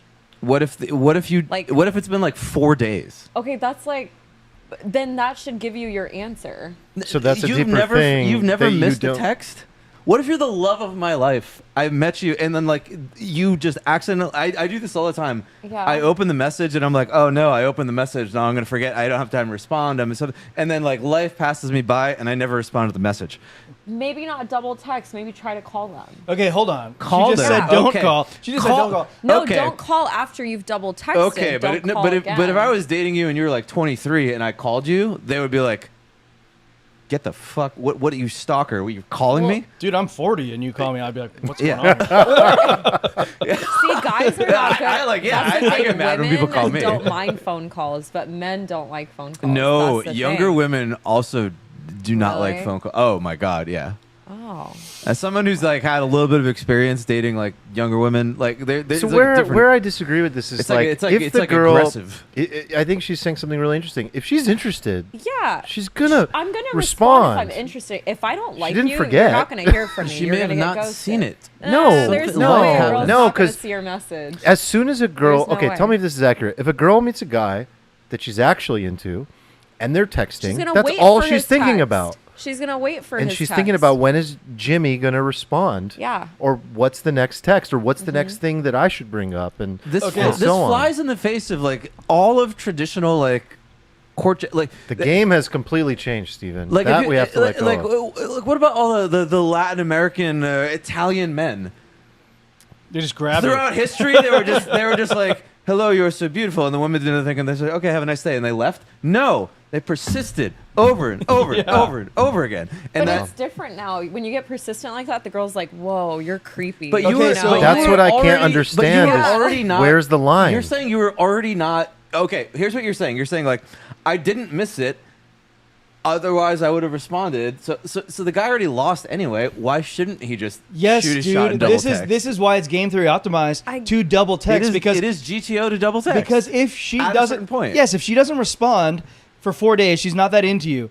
If you send another text and that gives her the ick, she's gonna for be sure not she's into gonna be you. gone anyway. Yeah. But she'd be gone anyways. And the reason why I say that is because girls go through this thing where, sorry, girls, it's ruining it for you, but they go through this thing where if you message them and let's say 4 days passes and you're like, shit, she didn't respond. Usually during that time, she's got like a roster of other guys that she's talking to, right? Yeah, So, the like, guys got she's rosters talking- too, man. Everyone's Yeah, got rosters. So she's talking to other guys, but like, let's say that doesn't work out, right? Then she's going to come back to you and she's going to be like, oh, remember that so-and-so, he messaged me, but he never messaged me again. What is he up to? Let me see what he's up to. Then the girl's going to message you randomly. But do not double text, because if you do that, then she's like, oh yeah, he's out Oh, of, that's like, I'm not interested. from the game theory. It kicks you off the perspective. roster. Okay, But it kicks how off the many roster. times has a guy thrown a Hail Mary, second text, strong, like came out and like, I really want to meet, and here's why, and blah, blah, blah, and it worked. It's never worked for me. No, see, I think it. of course that has worked though. Yeah, Of course It's probably worked. worked, but it's never worked for me Dude, because Steven, I'm like, I Kings, get the don't ick. give up. Steven, this is exactly the meme of like the guy going to the cubicle who looks good and the guy who doesn't. Yeah. Yes, That's this is- exactly that meme. That meme governs so much of female behavior that Wait, it hurts. explain the meme again. I forget. It's like, Have you seen the meme with the human No. resource? Okay, No, okay. which so one? I there's wanna a know. there's a very popular meme where there's Okay. like a pretty girl at work, like on Yeah. the phone, and she's in a cubicle, Yeah. and this like attractive guy shows up in the next panel. He's just like, Jessica, looking good today, and she's just like, thank you, and it's like hearts and everything. Yeah. And then like the next one is like the title of the thing is know the rules of the workplace as Yeah. context. And then the next panel, something that's like this fat guy with the glasses come up. He's like, Jessica, you look very nice today. And she's like, human resources. Oh my god. that's exactly right. And I think this is the case with the double text. This is the Yeah, case with but everything that's we're what talking I'm saying. about. If you like the guy, you don't even care. Like, you will be like, he could be like completely crazy and send me like 5 text messages and I'm interested. Exactly. But if you're sending like in the beginning stage, if you send a double text and she's already kind of like, you Wavering. can tell she's like scoping other things out, she's gonna not show interest in you because she's gonna say, oh my god, like he's there, I've got it in the bag, let me focus on the other guys right now and then I'll come back for this one. So what is a good date? I mean, Pat would like to know, Ask Faria if an invite to Olive Garden has ever worked. First of all, they have never-ending pasta bowls right now. And the breadsticks? The breadstick salad. Yeah. That could be the ultimate it's test. not bad. Like, I mean, I wouldn't be opposed to it, but yeah, it would be a little weird because I haven't been to Olive Garden since I was like a kid. But a guy could definitely ask you. A guy could definitely ask you in a particular way, where like he knew what was up, and you knew that he knew it was up, and you'd be like, "Yeah, never-ending breadsticks." Yeah, I think Like, there's it a would way to work. play that where you can maneuver it where it's actually really sick.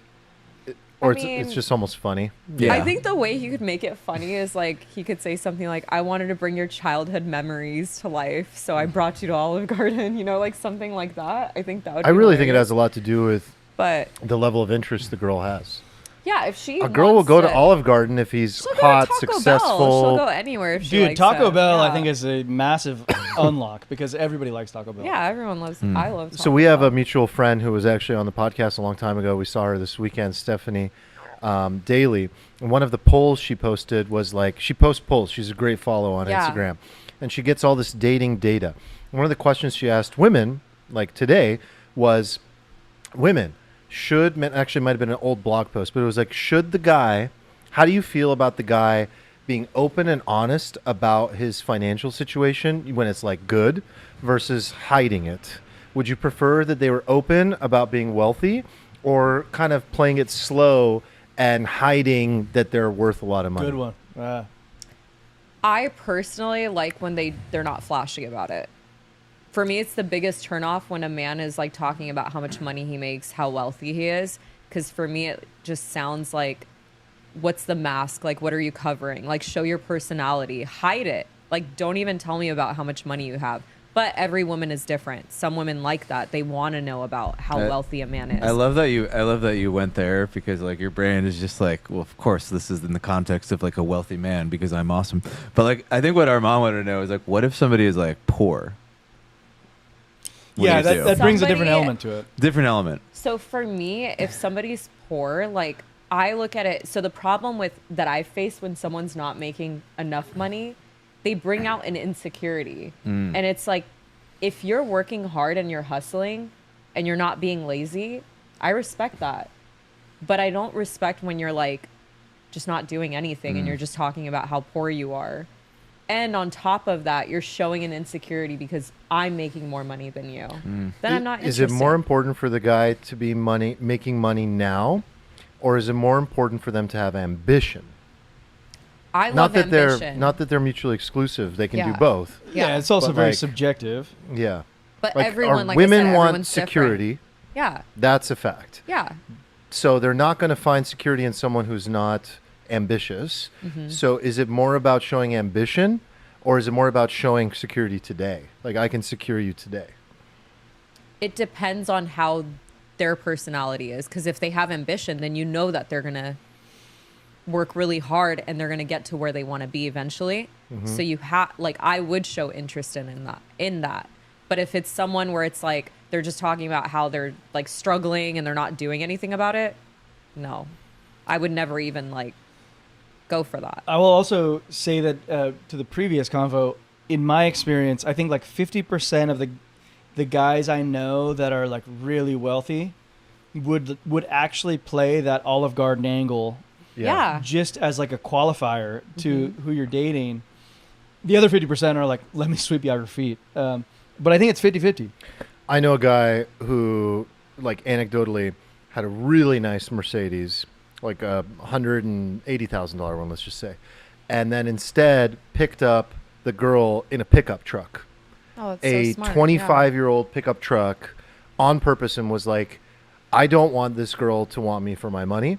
And if she gets in this pickup truck and we have a good time and we get to know each other tonight, then maybe eventually she'll learn about my success. But it was like a test for him. It was a filter for him. When I met Erica, she makes fun of me all the time. I did it too much, as if I was so successful. At the time I was working at Google, and when you're in San Francisco working at Google, there was this prestige to it at the time in particular, where it was like, oh my God, he's making, mid six figures. He's doing so well, and he works at Google, and it was like the holy grail at the time. And every other girl cared she didn't give a shit. She's like, why did you hide that for like 5 dates? Like you were like, I work in tech and you wouldn't tell me where. Like I overdid it. But I think it was good in the end because it just made sure for me that she wasn't in it for the wrong reasons, you know? But I don't know. You know, every guy's different. Like I said, if a woman likes you for who you are, she doesn't care about what you do. But for me personally, if there's ambition, I don't care about how much money you make. Like I know that you're gonna work hard, and eventually you're curse going on this to podcast. Yeah. Huh? You can say ass. You can work your ass off. Yeah, work your ass off. So don't be other lazy girls though care a lot about money today. Like there's a lot of women out there. Yeah. The only thing they're attracted to, I mean, that was a strong statement. Not the only thing they're attracted to, but they want the sugar. They want the sugar. Yeah. And there's a lot of girls that are like sugar babies in real life, like actual sugar babies.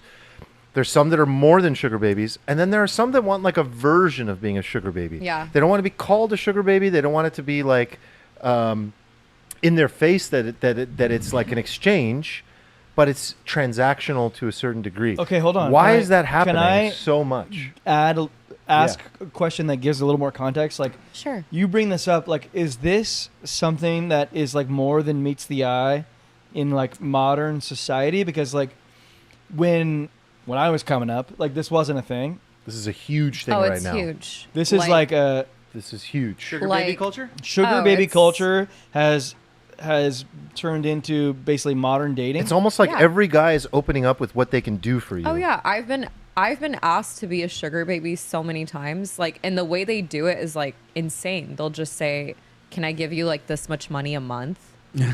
and like we can hang out, and I'm gonna pay you this much. Like it's like transactional, and I've always been so like curious to like how women like agree to that, because it's like the people that come to you and that the ones that want it, they're like totally, you would never expect that this guy has sugar babies, but he probably has like 5 or 6 of them.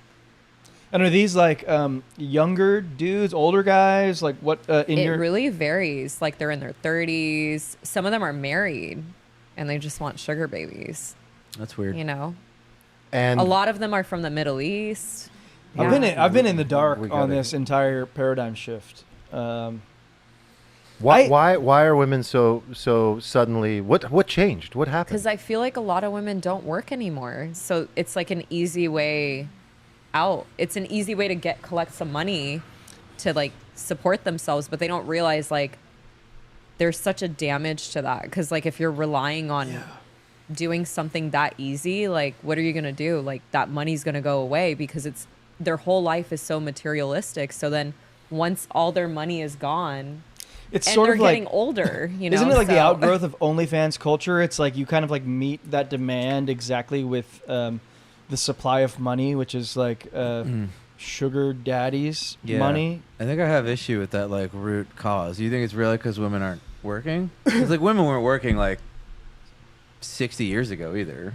But it's an easy way to make money. So like think about it. You go, some random guy is paying you money, and you have like, let's say 3 to 4 random guys paying you money monthly, and they're all paying you, like some girls are getting paid like $20K, $30K a month just to be there for trips and stuff. Imagine getting that from like 4 men. You literally don't have to do anything. Like you're just going on trips. You have this like luxury life, but you're spending all that money because you're buying yourself stuff. Well, there's some implications. The implications. Yeah, 100%. You know, like it's not like they're just giving you money and that's it. You don't have to do nothing. You have to do a lot. Yeah, you have to do a lot to get that money. What do the ones that go to Dubai have to do? Oh God, I've heard some scary stories about that. So this is a real phenomenon. There are women being approached online, like on Instagram, flown out to Dubai in exchange for money. And obscene things are happening. It's pretty gnarly. And it's not a super niche thing. No. Like it's happening a lot. It's happening a lot. And what's scary is like, it's actually really scary because I like actually started reading into it because I thought it wasn't a thing. And then like a few people actually confirmed it for me. But basically, some of these like princes that live in Dubai, what they'll do is they'll reach out to these top influencers that every man wants to be with in America. They'll purposely reach out to the highest one and they'll say, come to Dubai, like I'll pay you like this much money. The girl will go there and like the stuff that the guy makes her do is like so disgusting. Such as? Yeah, we have to share now. So like I heard a story. It was actually really, really gross. I'm sorry that I'm saying this. It was really, really nasty. The guy shit on the girl for fun to prove a point. Okay, I need to This is everyone. this is All right, the most interesting. how much did he pay her? He didn't even sleep with her. He didn't even sleep with just her. pooped on her. He just pooped on her, and he Where? wanted to do that. Where's I don't the know. logical question next? Okay, so the reason why he did that was because he wanted to prove to like anyone that wanted her in America, like, you guys have been fighting for this girl, but guess what? I shit on her. It's not like I totally understand that. I understand that guy's point. I totally understand it. Yeah, I mean, I sort of understand. Like this would never. I be get where me. that guy's coming from. I sort of. Wow. It's Wow. like I understand that he's on a power trip about that. Yeah. Is what I'm trying to say. Yeah. I just want to know how. Like I have this like perverse thing in my head that needs to know how gross these guys are. Because if he like is shitting on her stomach as he's squatting, that is like less bad than like the other shit that I could imagine that he's requiring. And That's so bad. What's worse? It's bad in general. Imagine altogether. imagine Just your shit in brain, general. imagine your psyche after being shit on.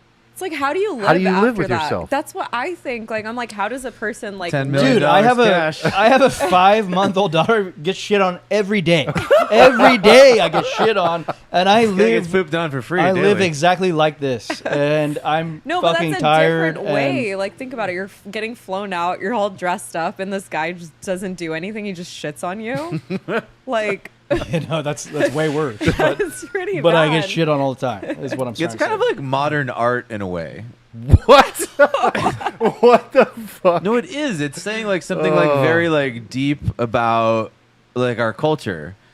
Because like I think like people are like, oh, there's been like a lot of sort of like values lost in a particular way, and it's like kind of like that old quote. I'm gonna bastardize the quote, but there's like the guy in the bar with the girl, and he's talking, and it's like how much, blah blah blah. She's like, I'm not a whore, and he's like, well, I'll sleep with you for like, would you sleep with me for like $100 million? She's like, yeah.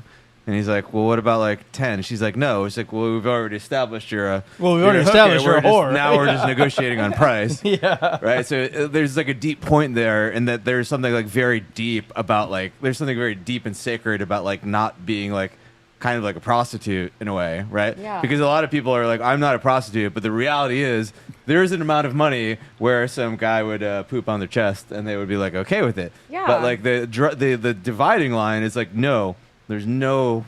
Yeah, I'm There's not sort of, like, flying no to But amount fucking of it's Dubai actually for your money. scary Yeah. because, like, in San Diego in general, like, a lot of attractive women that live in San Diego, most of them are borderline. Like, they are, like, getting some sort of financial. Oh, we have so many Stability from OnlyFans someone. girls here. Yeah. Like We're a breeding ground. pretty hotbed. like this is pretty substantial ones, like solid followings. Well, to be fair, San Diego is like a hotbed for attractive people, so it doesn't surprise me that people that are like paid for being hot Yeah. are here. It's close to LA, and LA is like LA is probably the like worst. yeah, ground LA is zero. so Just- bad. so we're Yeah, just like next to LA is ground bad. zero. So do you believe a lot of girls in relationships are doing not the Dubai thing, but the Not in Sugar baby thing? relationships. No. I feel like a lot of women in relationships out here, like, they're not doing that. But I do feel that a lot of women that are single that can't support themselves, they are finding other ways to make money. Especially if you notice a woman that's like always decked out, she's always dressed up, but you never know what she's doing for work most of the time.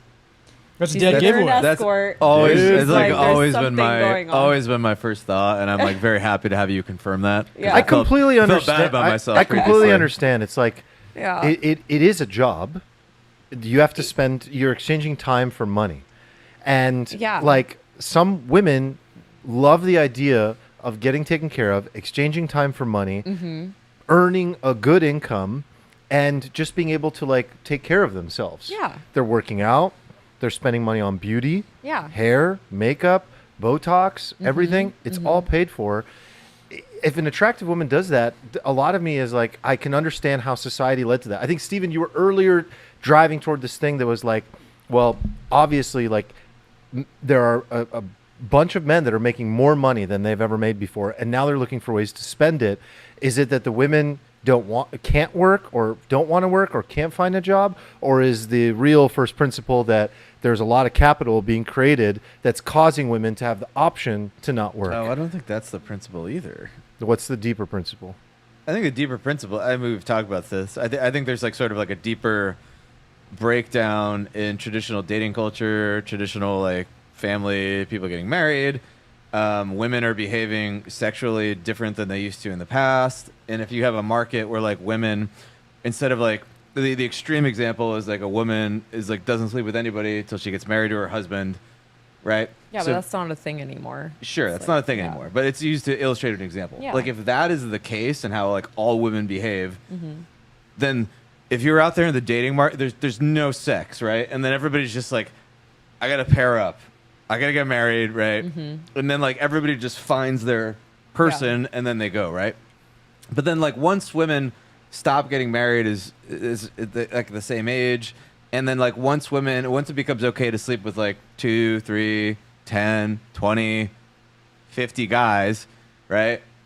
And then like once that happens, then women, the way they behave, and correct me if I'm wrong on this, but like women generally do not sleep down, right? Like they sleep equal or ideally like up. They date, sleep, whatever you want to call it.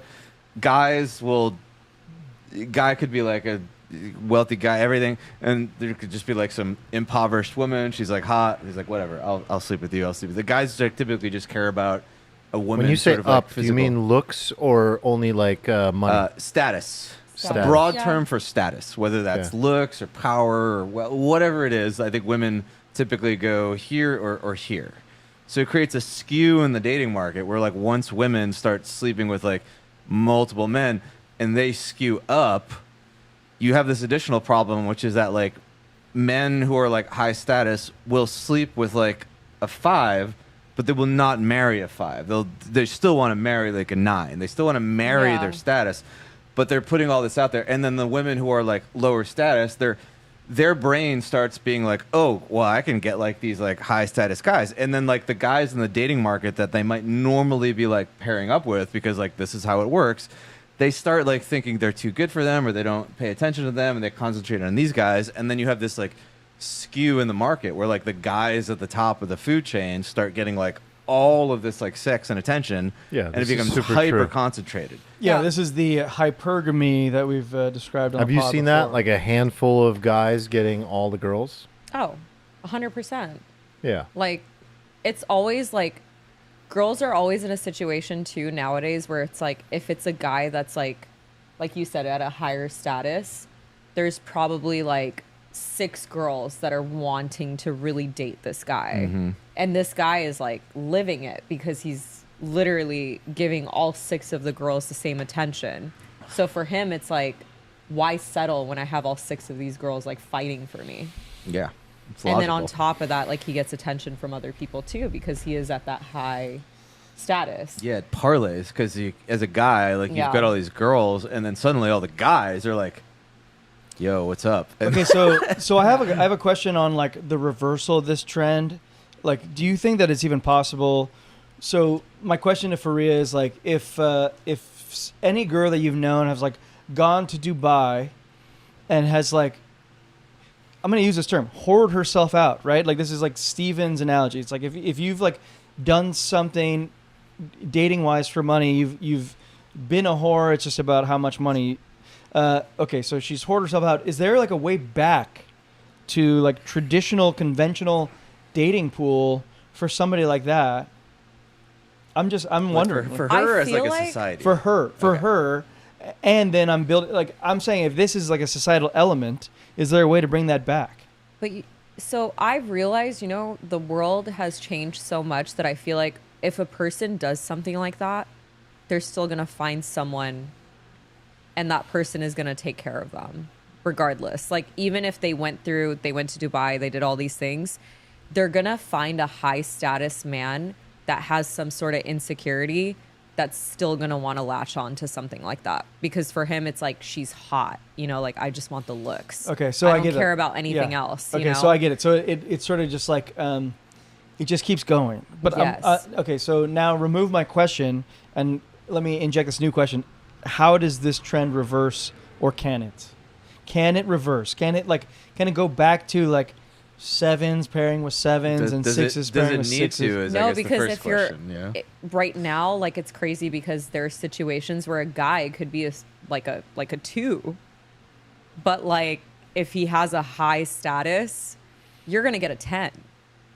Yeah, so he's not a 2. He's just No, a 2. no. But I'm saying Yeah. I'm using a Looks-wise. I'm using a guy. Looks-wise, I'm if using you're a like guy a as a 2, 7 to mean all encompassing. He's a status plus looks plus wealth plus everything. we know guys they're not like rated on their Well, you yeah, rate yeah. it's an input for it's like Yeah, one yeah. of the Yeah. it's like one of the data points. Yeah. But yeah, I'm wondering if it ever goes like, does the toothpaste ever go back in the tube to where like sevens date sevens, sixes date sixes, and sort of the like. Sometimes I feel like I could see it happening, but I feel like as of now, that's not the case, because I feel like even with social media, like, men have so much access to so many different women, whereas women too have so much access to so many different men. So it's like you're constantly trying to find the next best thing. Yeah, you mentioned the roster. I think the roster exists on both sides. Yeah, Men and it women does, both have the 100%. roster. And I think it like the unintended consequence of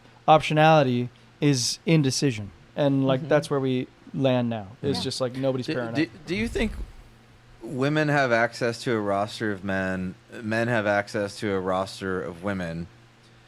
Do you think that's symmetrical? Like, do you think that benefits the women equally as the men? Because that sounds to me like a situation where like the average man is getting more of the thing that like he kind of wants, and it sounds like counterproductive to the women. Like, even though like both have like rosters, like do you think it's a good thing that like women are out there with rosters, or is that like that's not like what women want to do? It's They like don't a symptom want to. of it. I think it's kind of like a symptom, because they're like, I'm not going to invest in this until like I see more. So let me go talk to like XYZ. So like then they have like a full list of like these other guys that they're talking to. Whereas like personally, if I was in a situation where the guy's fully invested, I don't even care about the roster. Like, then screw the other guys. I'm only going to focus on with this relationship, I see how this goes bad, because there was like a time in my life, I think, when I was like innocent and like all doe-eyed. And like I actually like when I moved out here, I had never seen the West Coast. I didn't know like the horrors that lay before me. I didn't know what women were capable of, right? Like, I didn't know any of these things. And when I moved out here, like I was like interacting with all these women as just like a genuine human. I thought I was being like upfront with them and doing things, and like I genuinely wanted to date them. I like actually thought they were all like the most beautiful person I'd ever seen, and I wanted to date all of them. And I think I got the brunt of what you're describing. I think women were treating me like they treat all these other people, and in doing so, they unintentionally turned me into a worse person. Because like I was just like, oh, this is how women be. And then I like, my friends, like some of whom like they talked to me, and they were just like, oh, you poor guy. Like let me tell you about how women in California are. And I was just like, oh, and it was just like a real like brain breaking moment for me, and it like made me treat women differently. And it wasn't because like I was a different person. It was because women interacted with me in a way that like made me ultimately treat women worse. But it was just kind of like a self-defense mechanism. But I also think it's a self-defense mechanism probably initially I feel from like women. it's like both. Like Yeah. men It's like do it too, and it's like a women do it too reflexive now. Yeah. Yes, loop and where- I feel like we play like this game with each other when it's like it shouldn't be a game, but it's starting to be a game. Like, and if you don't do the game, like it just in your mind, like you're like, I want to one up that person, but you don't realize like if it's a genuine relationship, you don't have to. I completely agree. You see the same tit for tat type of dynamic in like left and right politics or like Israel Palestine. Yeah. He did this first, and then they Yeah, did this yeah. first. It's like we're both like sort of treating each other as options all the time, and that's leading to consequences where like people get jaded and disenfranchised, whatever. Yeah. Like it's a constant game now. And then eventually someone just stops and then it works out. Yeah, I mean, obviously, You know. dating is like Sounds very not depressing. as good. It's more broken than it ever was, right? Oh, People are yeah, more it's- frustrated than they ever were. It's People find it harder to meet their person. Is there anything good happening in dating? Like, has the culture Oh, no. evolved? Instant- Like, there is there instant anything shit. about it that like has evolved for the better?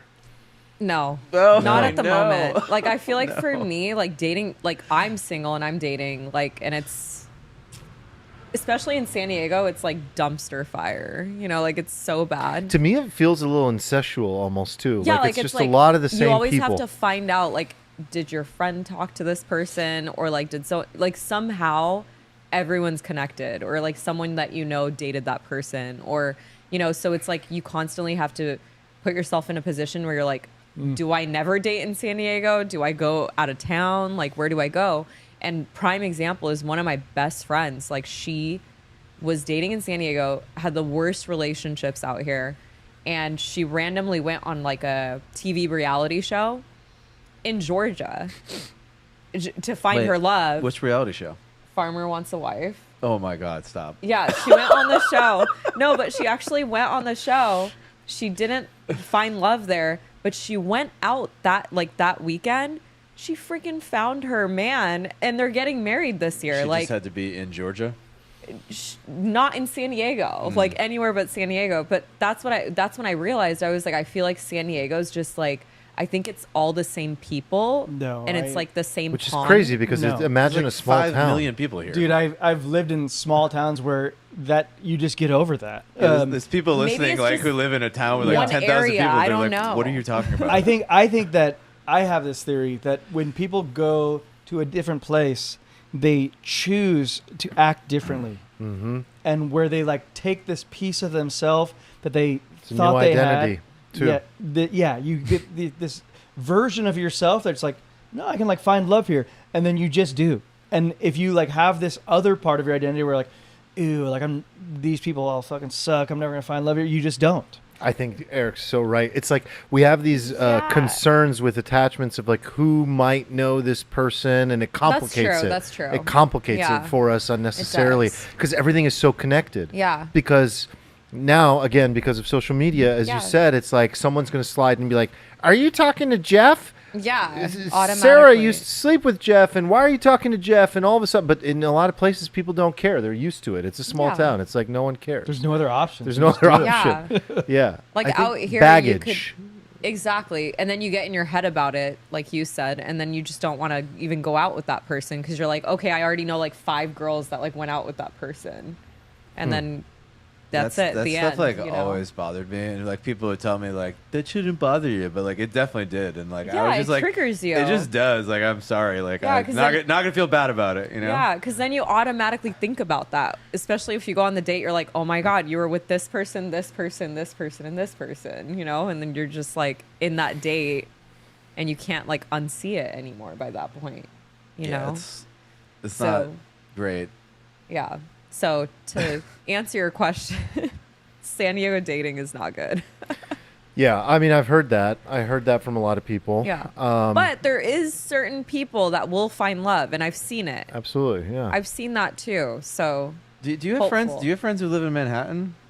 Because I have a lot of friends who live in Manhattan, and they say No. the same thing. They're like, No. yeah, dating here is Yeah, the city's not too small. good. I'm like, it's 10 million people there. Like, what? Yeah. What do you mean? It's like maybe it's not a problem with Yeah. like the specific location. Well, one of my guy friends actually like called me out one day. He was like, "No, you're looking at people in downtown in Little Italy. Have you actually gone outside of that and like been to North County? Like, have you gone to the gym there? Like, have you met?" And then I actually sat there and I was like, you know what? He's actually right. Like, we have stayed in the same area. Maybe that's what it is.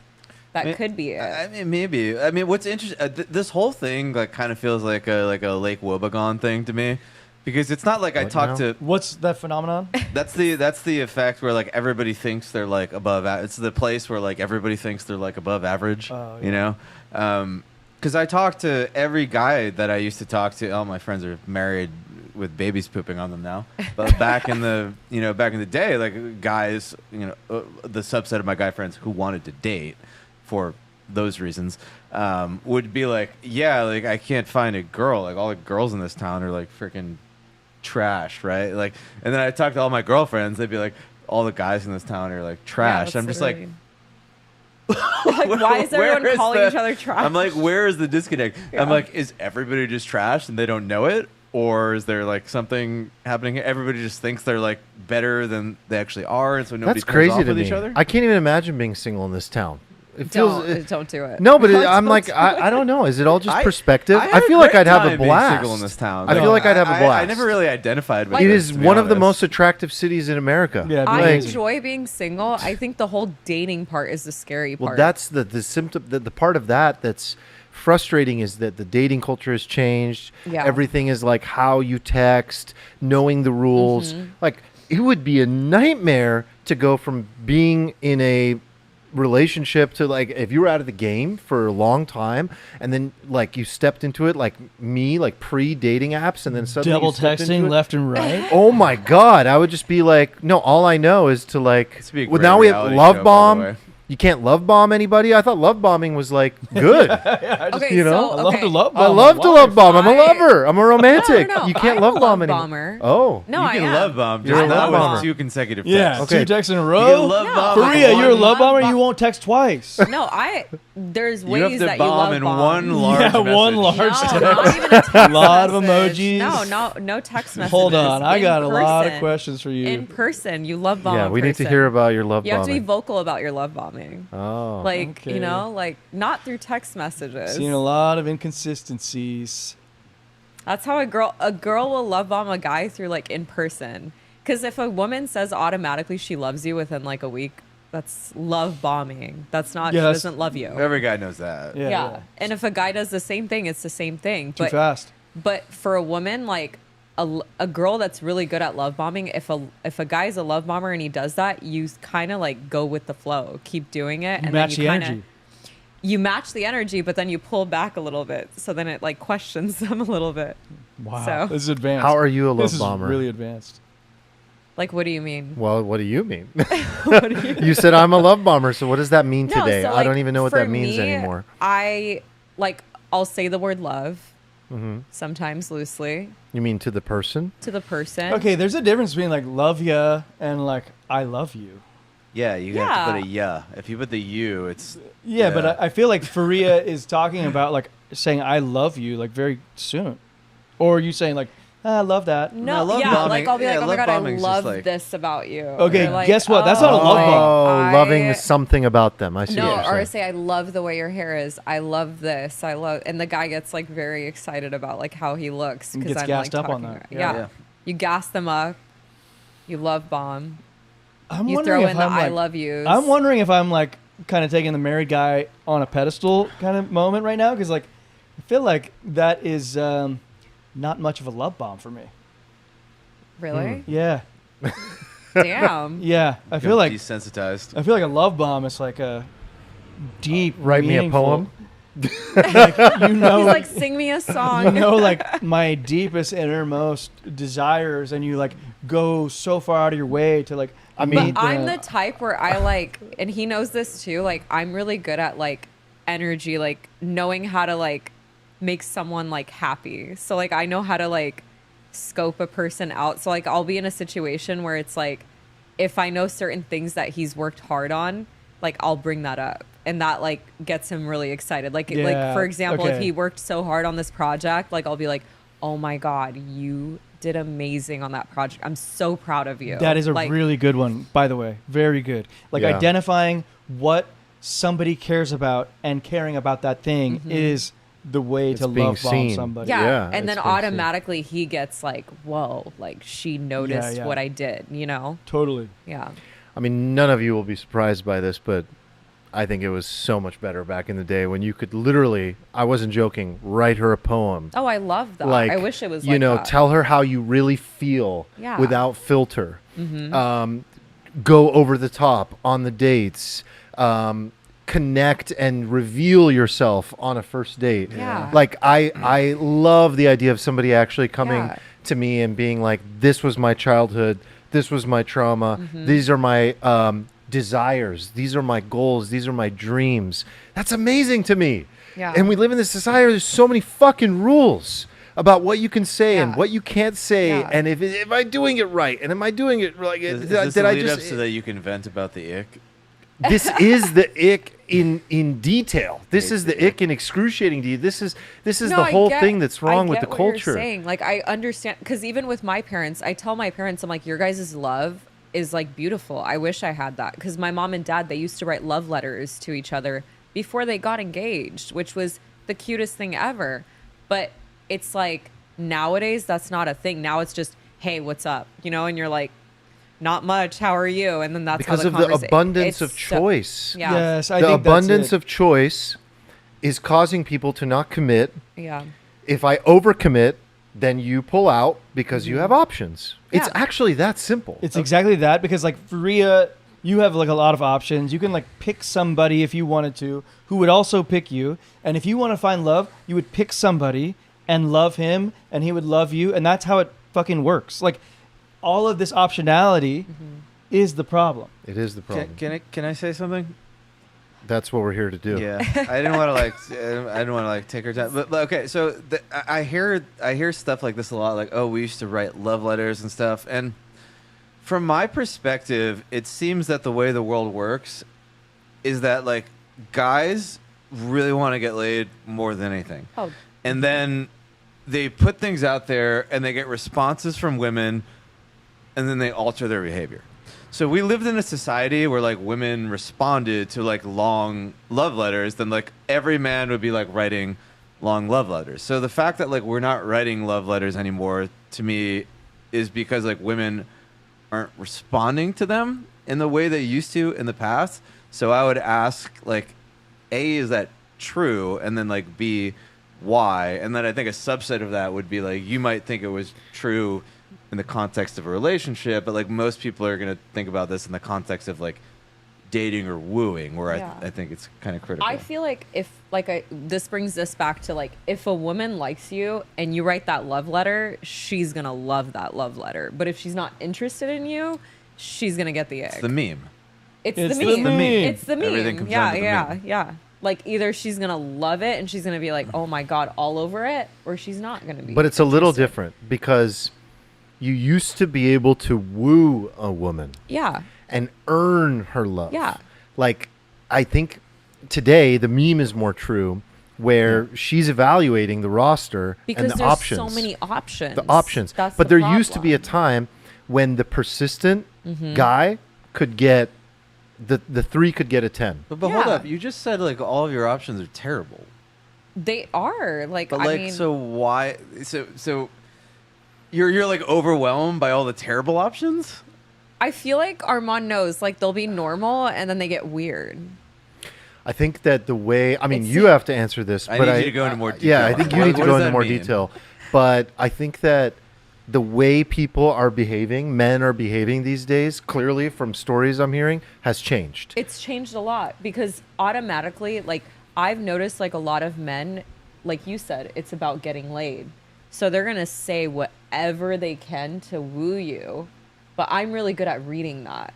So that's my thing. Like if I'm going into a situation and I notice like a guy's doing the most, I'm keeping tabs on him to make sure like he's really interested in just getting to know me, not just trying to like get Oh, laid or that sounds so something. bad though, because like if a guy is doing too many of the right things, you're like, No, you'll know if it's like Something's not right another. here. They do it in a way where it's like they'll do the most, but then they'll bring a hint of something where it implies like something about, you know, getting laid. So like you'll know right away, like, okay, this person's just in it for the wrong reasons. But would you agree that guys have started behaving that way because they just like they just are getting laid more, and like that behavior is kind of like being rewarded broadly? I feel like it's two things. Women are giving it up a lot quicker now, easily, and I think men are just looking for that now. A lot of men just want, As we always That. have. I think people are in a pattern, right? Yeah. And then guys are also at fault because they have a playbook. Yeah. And the playbook is to run the playbook to get laid. Yeah. And then they're thinking, eventually, I'll find the one. Yeah. If I just like keep running my playbook. Yeah. And then I'll have a feeling. See, guys are able to separate sex and love completely. yeah, In the middle, we're able to have loving sex. yeah, I think women are mostly in the category of just wanting loving sex. yeah, And 100%. can do that, can just be physical, but not as much as men. Like we can completely separate it. Yeah. It's like meaningless sex and then like infatuation and love. But in the middle, there's this I want to be in love and physically be connected to her. And what happens, we've talked about this on the pod before, when men fall into the trap of just wanting to get laid and running the playbook over and over again, they forget how to fall in love. They forget how to be the person that attracts Yeah. a real relationship. Yeah. And so what's happening is like suddenly, this is why I'm so proud of myself and how I approached dating is I tried to really only like constrain it to where I had feelings to the best of my Yeah. ability. And so many of I don't have any problem with men that like just wanted to have sex, but I passed on it all the time because I didn't have feelings. Yeah. And I think that that led to finding the love of my life because the pattern that I was playing was I need to feel a real connection.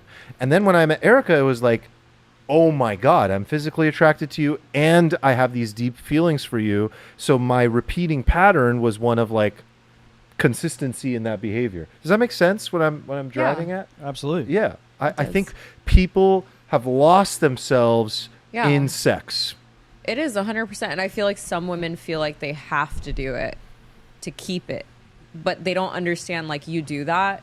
That guy automatically, either he wants something serious with you or he doesn't. He already knows what his That's intuition true. is at that moment. We know right away. Either he's going to take you on a second date or he's never going to speak to you again, you know? So it's like, for a woman, like, you have to, like, feel that energy and understand, like, if he's wooing you and he's telling you, like, I'm going to do this for you, I'm going to do that, like, don't give empty promises to a woman. Like, a woman should know, like, if a guy's giving you empty promises, automatically it's a red flag. And is this why women play defense so much up front? Because they're trying to figure out what your real motive is. Yeah, 100%. But they don't, right? Which is kind of like the problem. Well, Like, some some of do. them d- She's some of saying them- she does. It- Yeah. You know? Okay, you some are. of them will, some of them won't. You're different, obviously, than the But median. it depends. Like, some women, some guys are really good at, like, saying the right words. Like, they understand, because that's how women are too. They Sociopath. know how to, yeah, sociopath. Do you Narcissist. ever feel like though that like I feel like sometimes like modern women they're like rediscovering these things, but they're actually just concepts that like women learned over the course of like centuries and implemented into standard behavior, and then we threw them out, and then they're like, wait, did you guys know these things about men? What if we do this? And then like somewhere your like great grandma's just like, you fucking idiot. Like, yes, that's why we do this. So they're like the waiting and like you're like, oh, well, men could lie to you. It's like, yeah, that's why like historically like women would be like very defensive, take it very slow, very Yeah. slow, make you prove yourself, all this stuff. Because Yeah. yes, men are like that, it turns out. Like, Yeah. do you feel like people are going back to like older ways? Do you think that's good if they are doing that? I feel like some people are, but the problem is like, there's so much access to Yes. so many men and women. It's a prisoner's dilemma.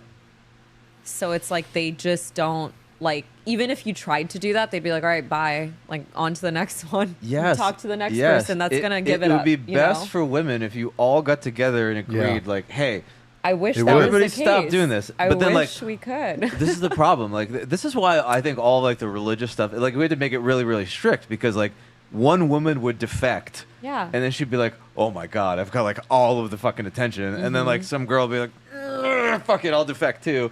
And then like, if a critical mass of women start defecting from the norms, Yeah. then the girls who are just like, no, and then all the men are just like, Yeah. whoop, over here. And then Yeah. you're like, fuck. And then you're just like, well, do I be a whore or do I just be single?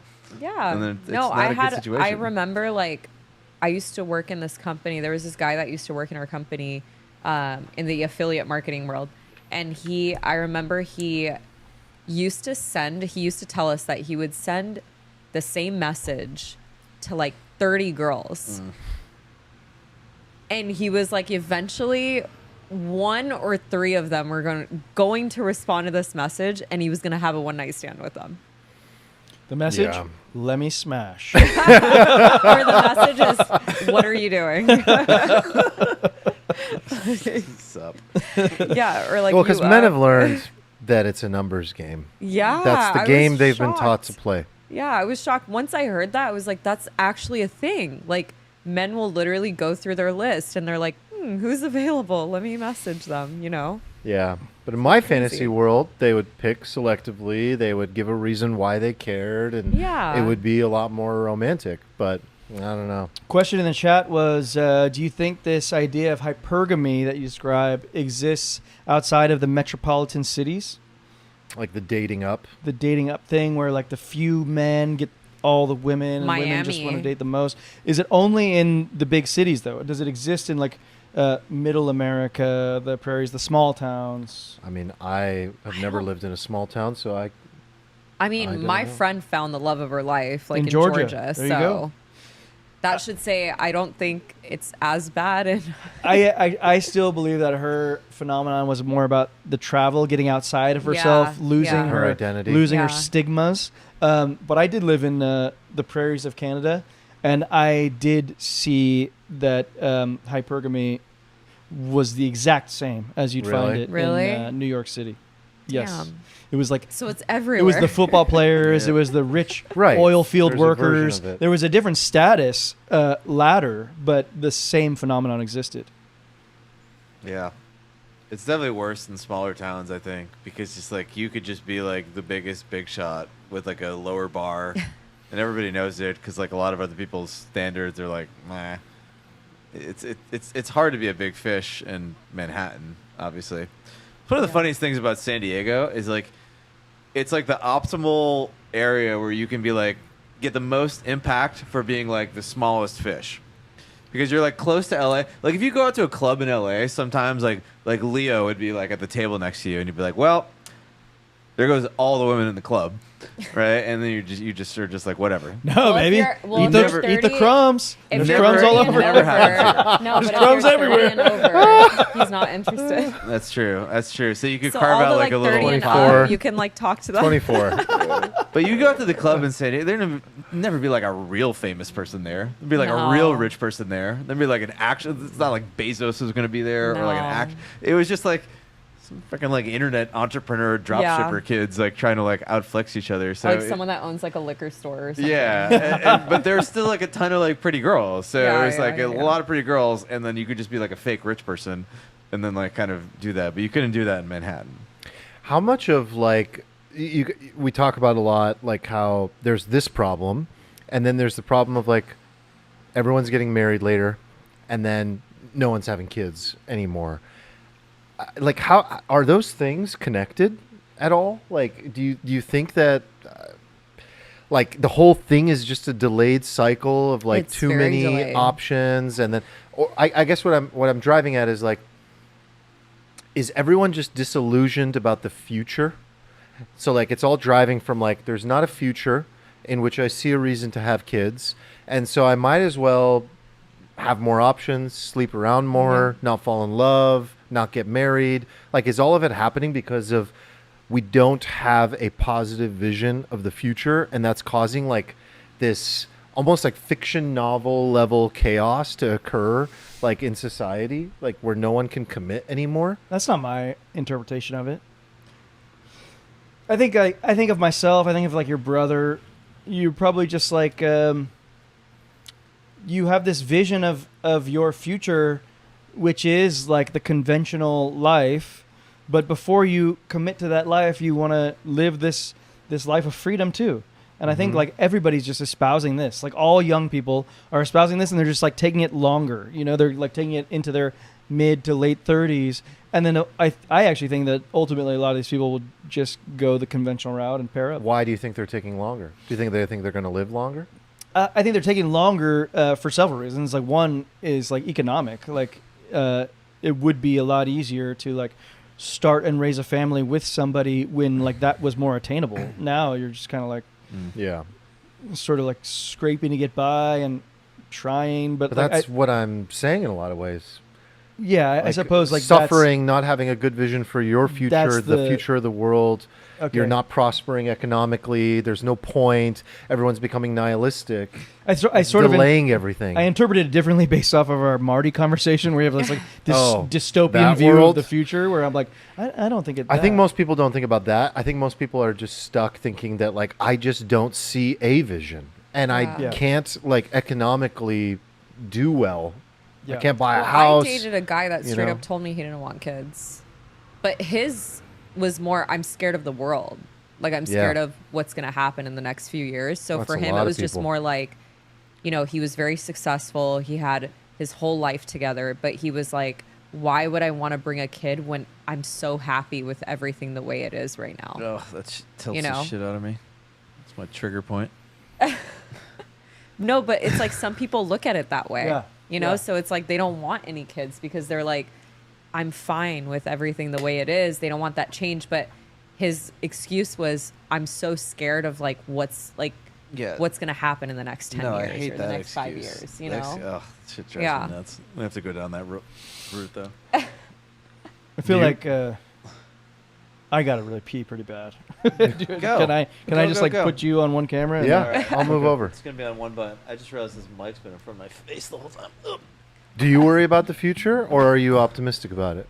I'm optimistic, but I have like been in that questionable where it's like if I'm in a situation like when someone asks me, "Do you want kids?" I don't know if I do. Like Why not? I'm not sure if I really do. Why?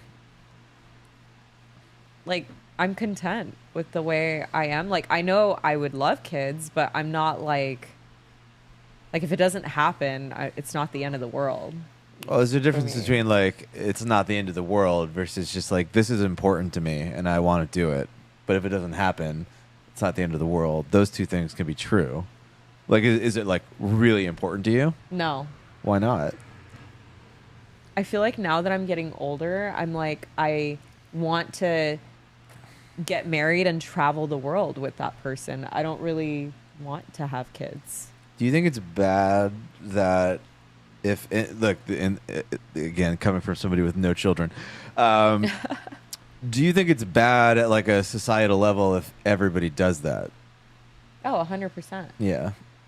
That's why you have just a couple of people that do that. You just Not want to be in everyone. the, I'm one of want to be in them. this like select pocket with me where everybody's It's like just maybe like 5%. I'm in this pocket for sure where I'm just like I totally acknowledge that the things I'm doing are bad and I shouldn't do this. Like Yeah. I think there's people who are just like, no, of course it's totally fine that we do this, and it's just like, well no, like we're just all gonna die if you live that way, Yeah, so it yeah, can't yeah. be good. No, I believe that other people should have kids for sure.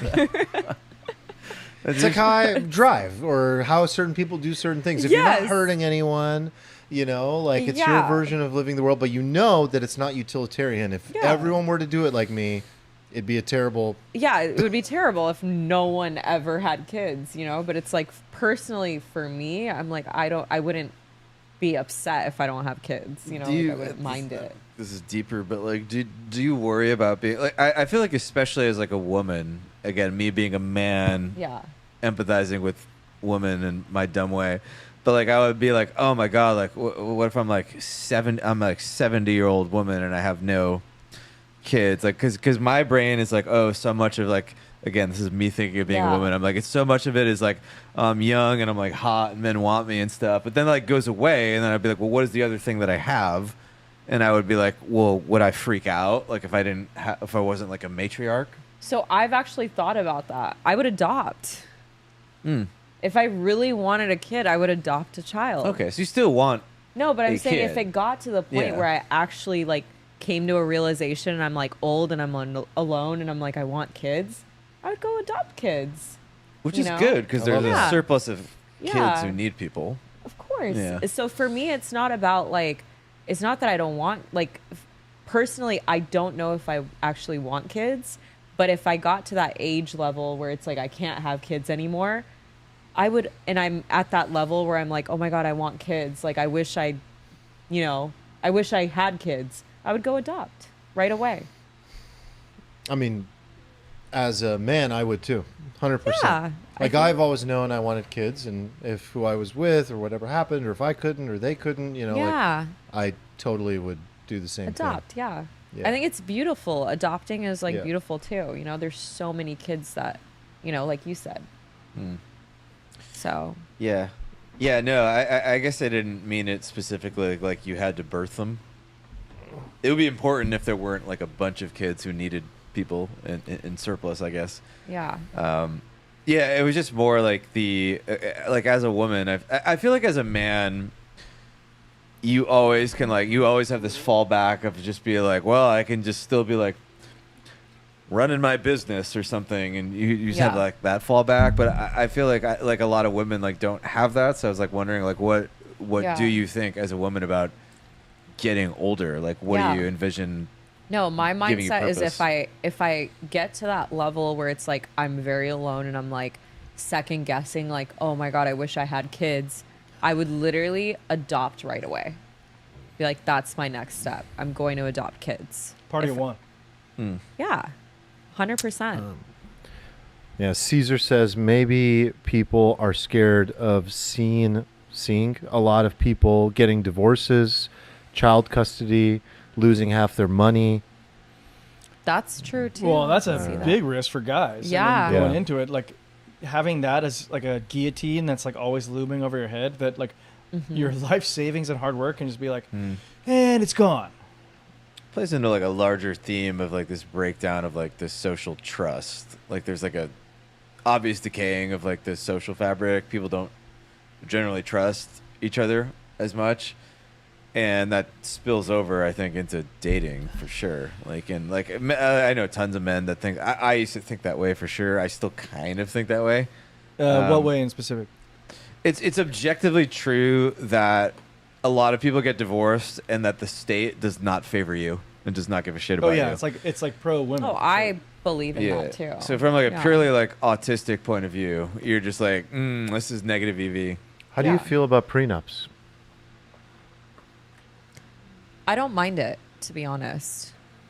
I don't mind it because I'm the type, especially if someone has like a lot of money, I don't want that power over me. I don't want them to hold that over me. Like, oh, like you're only in it because I have XYZ. Not like I want it to be like actual love. And if we have the prenuptial, like I want him to know like I'm not trying to hustle you. I'm not trying to take anything from you. I'm in it for this specific reason because I love you, not because of how much money you make, what you do. But if we have kids, you're going to have to take care of the kids. Yeah. But you're also I don't like even care about me. You're Take also care of like the a pretty kids. independent woman. Like you're Yes. early employee at a unicorn startup. Like Yeah. you have Thank you, sir. yeah, I mean you have like options that a lot of women don't have. Yeah. When you say like, no, I don't need that. Yeah. You know. I And I do know- think prenups should go both ways, by the way. I would happily sign a prenup to a woman. I feel like it should be like Like- an agreement. Like you both need to sit down and you need to have a legit agreement where you both meet eye to eye and sign it. But I do feel like it's, especially for a man who's like very, very successful, there's so many women out there that are going to try to lock you into a situation, and you have to have something there. There has to be something signed because the world is scary. There are some scary people out there. They will do anything to like make money and collect sure. money. I will say this though, my wife and I, we didn't do a prenup, but I understand why there wouldn't be one, because in my case, like Mina had a career, and she quit her job to raise our baby full time. So like, then that puts me as the breadwinner, and then she took that sacrifice. And I think like if you're like a team, then you know my income should be sort of like the team's. I think that makes sense. It makes sense to an extent. Like, I think it's totally reasonable, the idea that, like, women make a big sacrifice, right? They might give up their ability to earn, which Yeah. means they're giving up their independence, and they could be, like, left out to dry. And they are giving up stuff to, like, be a mom, Yeah. or even to just be a wife, Yeah. right? So it totally makes sense that they deserve Yeah. something. It's just this idea of being like, okay, you get half. Yeah. Is Yeah, like, I would never your do that. situation's different because she had a career, right? But like, if let's say you are in a situation where you're so successful, right? You're making all this money. You meet this woman that doesn't have a job, and she's coming into this relationship like very like out there, wants specific things, cars, right. purses, like all these things. You're gonna want to do a prenup. You're not gonna want to like sit there and go, let me give you half of everything. I think there's a you clear know? line. Like I think Yeah. if you're worth $10 million or more, Yeah. you meet this girl, and she's making $60,000 a year, and she has debt and no savings. Yeah. Absolutely no fucking way am I not doing a prenup. Like Yeah. there's no way. That's just stupid. I mean, the Yeah. line's way below 10 million. Yeah, I mean, I drew a pretty. You said reasonably- the words clear line and 10 million. I just wanted Well, to be it is like, a very clear. "Ah." That is a very clear line. That is the definition of a clear line. I think if you have like a $1 million net worth and you marry somebody with the negative 70K, which is very common, Yeah. like That a is student actually loan very debt, common, credit card yeah. debt, or something, it's already like, let's Yeah, at least talk about it It's a little actually bit. more dangerous if you're only worth $1 million. It Yeah. could It is ruin your actually life. it is- It's like Right, it's about like you're you're poor. Like, Like, you're your literally net, poor what's your after net that. present value? Because you could be worth $1 million, but like you could be implied like Yeah. 20. I have maybe this is funny or maybe it's not. Maybe this is just like dragging my wife. So before we went into having a child, we like discussed these possibilities that she could continue working, and her salary would essentially, like after taxes, like pay for the nanny, right? So we decided, like, instead of that, why don't you just raise the kids, which she's happier to do. She preferred that herself. It was her choice. She quits her job, stays at home, raises the kid. And now what I find is that, like, she'll hold it over my head. She's like, do you know what I've sacrificed? I left my job. I would totally left do that. And I I'm would like, do the same thing. It's like, wait, and I would do the same thing. you chose that. Like when you just said that to me about Brandon's just like eyes roll the back of head. We talked about this. You chose this. What do you mean you sacrificed? This is like a choice. Right, I when gave you you said I that, gave I you was like, that's options. me. Well, you're I would say that. literally just talking about a marriage style Yeah, yeah, that's conversation. literally- like that's yeah. just. Do you know what I I've would sacrificed to do the thing I was biologically programmed to do, and the thing that like makes me the happiest in the the world? thing that we planned and that I wanted to do, given the two options. God bless women, but I've heard things like that before. Yeah. That is just like a lot of that comes down to they believe, and rightly so, that you will never understand how hard it is. Oh, dude. And I'm like, you're right. I won't, because when I have to It's stay hard being home a woman. on a Saturday with two little girls, one baby, one hard being a toddler, mother. and it's like 3 hours, I'm like, please, like SOS. Dude, Like, those 3 help me. hours feel like a freaking lifetime. It's a lifetime. And if you had to do that full time, yeah, that's worth $1 million a year or No, whatever. it's you like wanna it's call a it. way harder job It than is. my job. It's a way harder job. I mean, Erica always says that. She's like, going to work is way easier Yeah. than being a mom, and she works and is a mom. and she I'm works like, a hard job. Yes, It's like amazing. a very hard job. Like, so, I love that. yeah, it's very hard. Yeah. Yeah, you gotta hurry up and get rich, Armand. Oh, Hurry up. is that Hurry a up. friend pressure or what kind of pressure is I'm all, that? where did that come Erica? from? You just made me empathize with Erica so much. I was like, let's get these millions coming in. Come on. Woman just got a Tesla, and I bought myself one. There's a lot. There's plenty. I know you're very know. implied. You're very implied rich. We just Oh. gotta like translate that to actual boats. Oh Jesus! No boats. Rent only. No, we're not getting boats. Dennis Felix. I Bucks, need, flies, I need a or friend with a floats. boat. Okay, don't There's don't so ruin many this for me. people with boats. Yeah, but none of them are my friends. Faria has currently, already Don't told make a me that friend we with a need a boat. company yacht. So, Oh yeah, so you I know. told him let's get a company yacht because we can do a tax write-off. Exactly. Thank you. So Now you're on you're my talking, meetings, Faria. meetings Now on you're the boat. talking. Yeah, boat You meetings. know. Because I know someone that's doing the same thing, and their yacht is amazing. So I was like, we could literally do we could even tax write off the gas that Yeah, you rent it out get when you're not someone using it. get a client in there, and then just like Yeah. I hope the government is add not like one listening. of our I need this, steno Armand. flags. Yeah. Yeah, exactly. Dude, The Faria SS should be your steno. CFO. Is all I want to say. Just spend the money. I second that. Oh man. That would be It'd a be lot, an easy lot more one. fun around here if Yeah. We do just Free build a was pod controlling studio the on purse the yacht. strings. A mobile pod studio does. That would sound actually nice. be fun. Satellite, like people in. We have like little offices there. That'd be so I cute. feel like if this pod was filmed from a mega yacht, it would have more subscribers. Counting on you, Armand. I can't prove it, Oh, but man. I suspect it's true. You know, You like We're, chat GPT it to send you like so like we're living the dream. ChatGPT We're would living the agree dream. with me, obviously. I genuinely think, like, not even joking. Like, I genuinely think, like, when I'm in a when the company's in a position that it can do stuff like that, I will desperately miss today. Like, Oh. these are the fun times. Wow. I seriously Sweet. believe that. I do. love that. I ideology. genuinely believe that, like, this office, nothing on the walls, the grinds, the figuring it Yeah, out, I the agree. chaos. Like, Oh, dude. you'll look back and you'll have like 100 employees, 300 employees, 7,000 employees, and be like, man, remember when we were celebrating like a Yeah. new contract or this or that, and Dude, different problems. There's a like there's the a- wins that we have, the small wins. Yeah. just There's a in pod that general. I listened to that was the two actors from The Office. It was like Rainn Wilson and oh, I've caught some clips Dwight. of that. and Andy Bernard, whoever that is.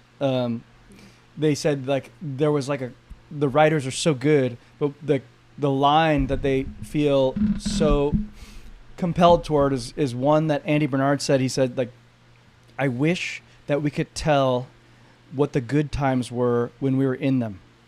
But it's always now. Yeah, it's always It's now. always now. Yes. My dad always tells me that. The good old days. hmm This is it. How do you teach yourself that? Just to admire it and be grateful for it. I guess that you're doing it. It's always now. I live by that philosophy. I love that. Have you seen the one where they eat Persian food? No, they're like It's mind so blown. good. No. They're like big fans of it. They're like, Rainn Wilson is like introducing the other guy to Persian food. He's like, this is Tahdig. And he's like, I know all about Tahdig. Yeah, come on. It's like Bottom the of the crispy, box. right? Yeah. It's hilarious. I got to send it to you. Love that. Oh, man. You guys eat Tahdig? Oh yeah, Yeah.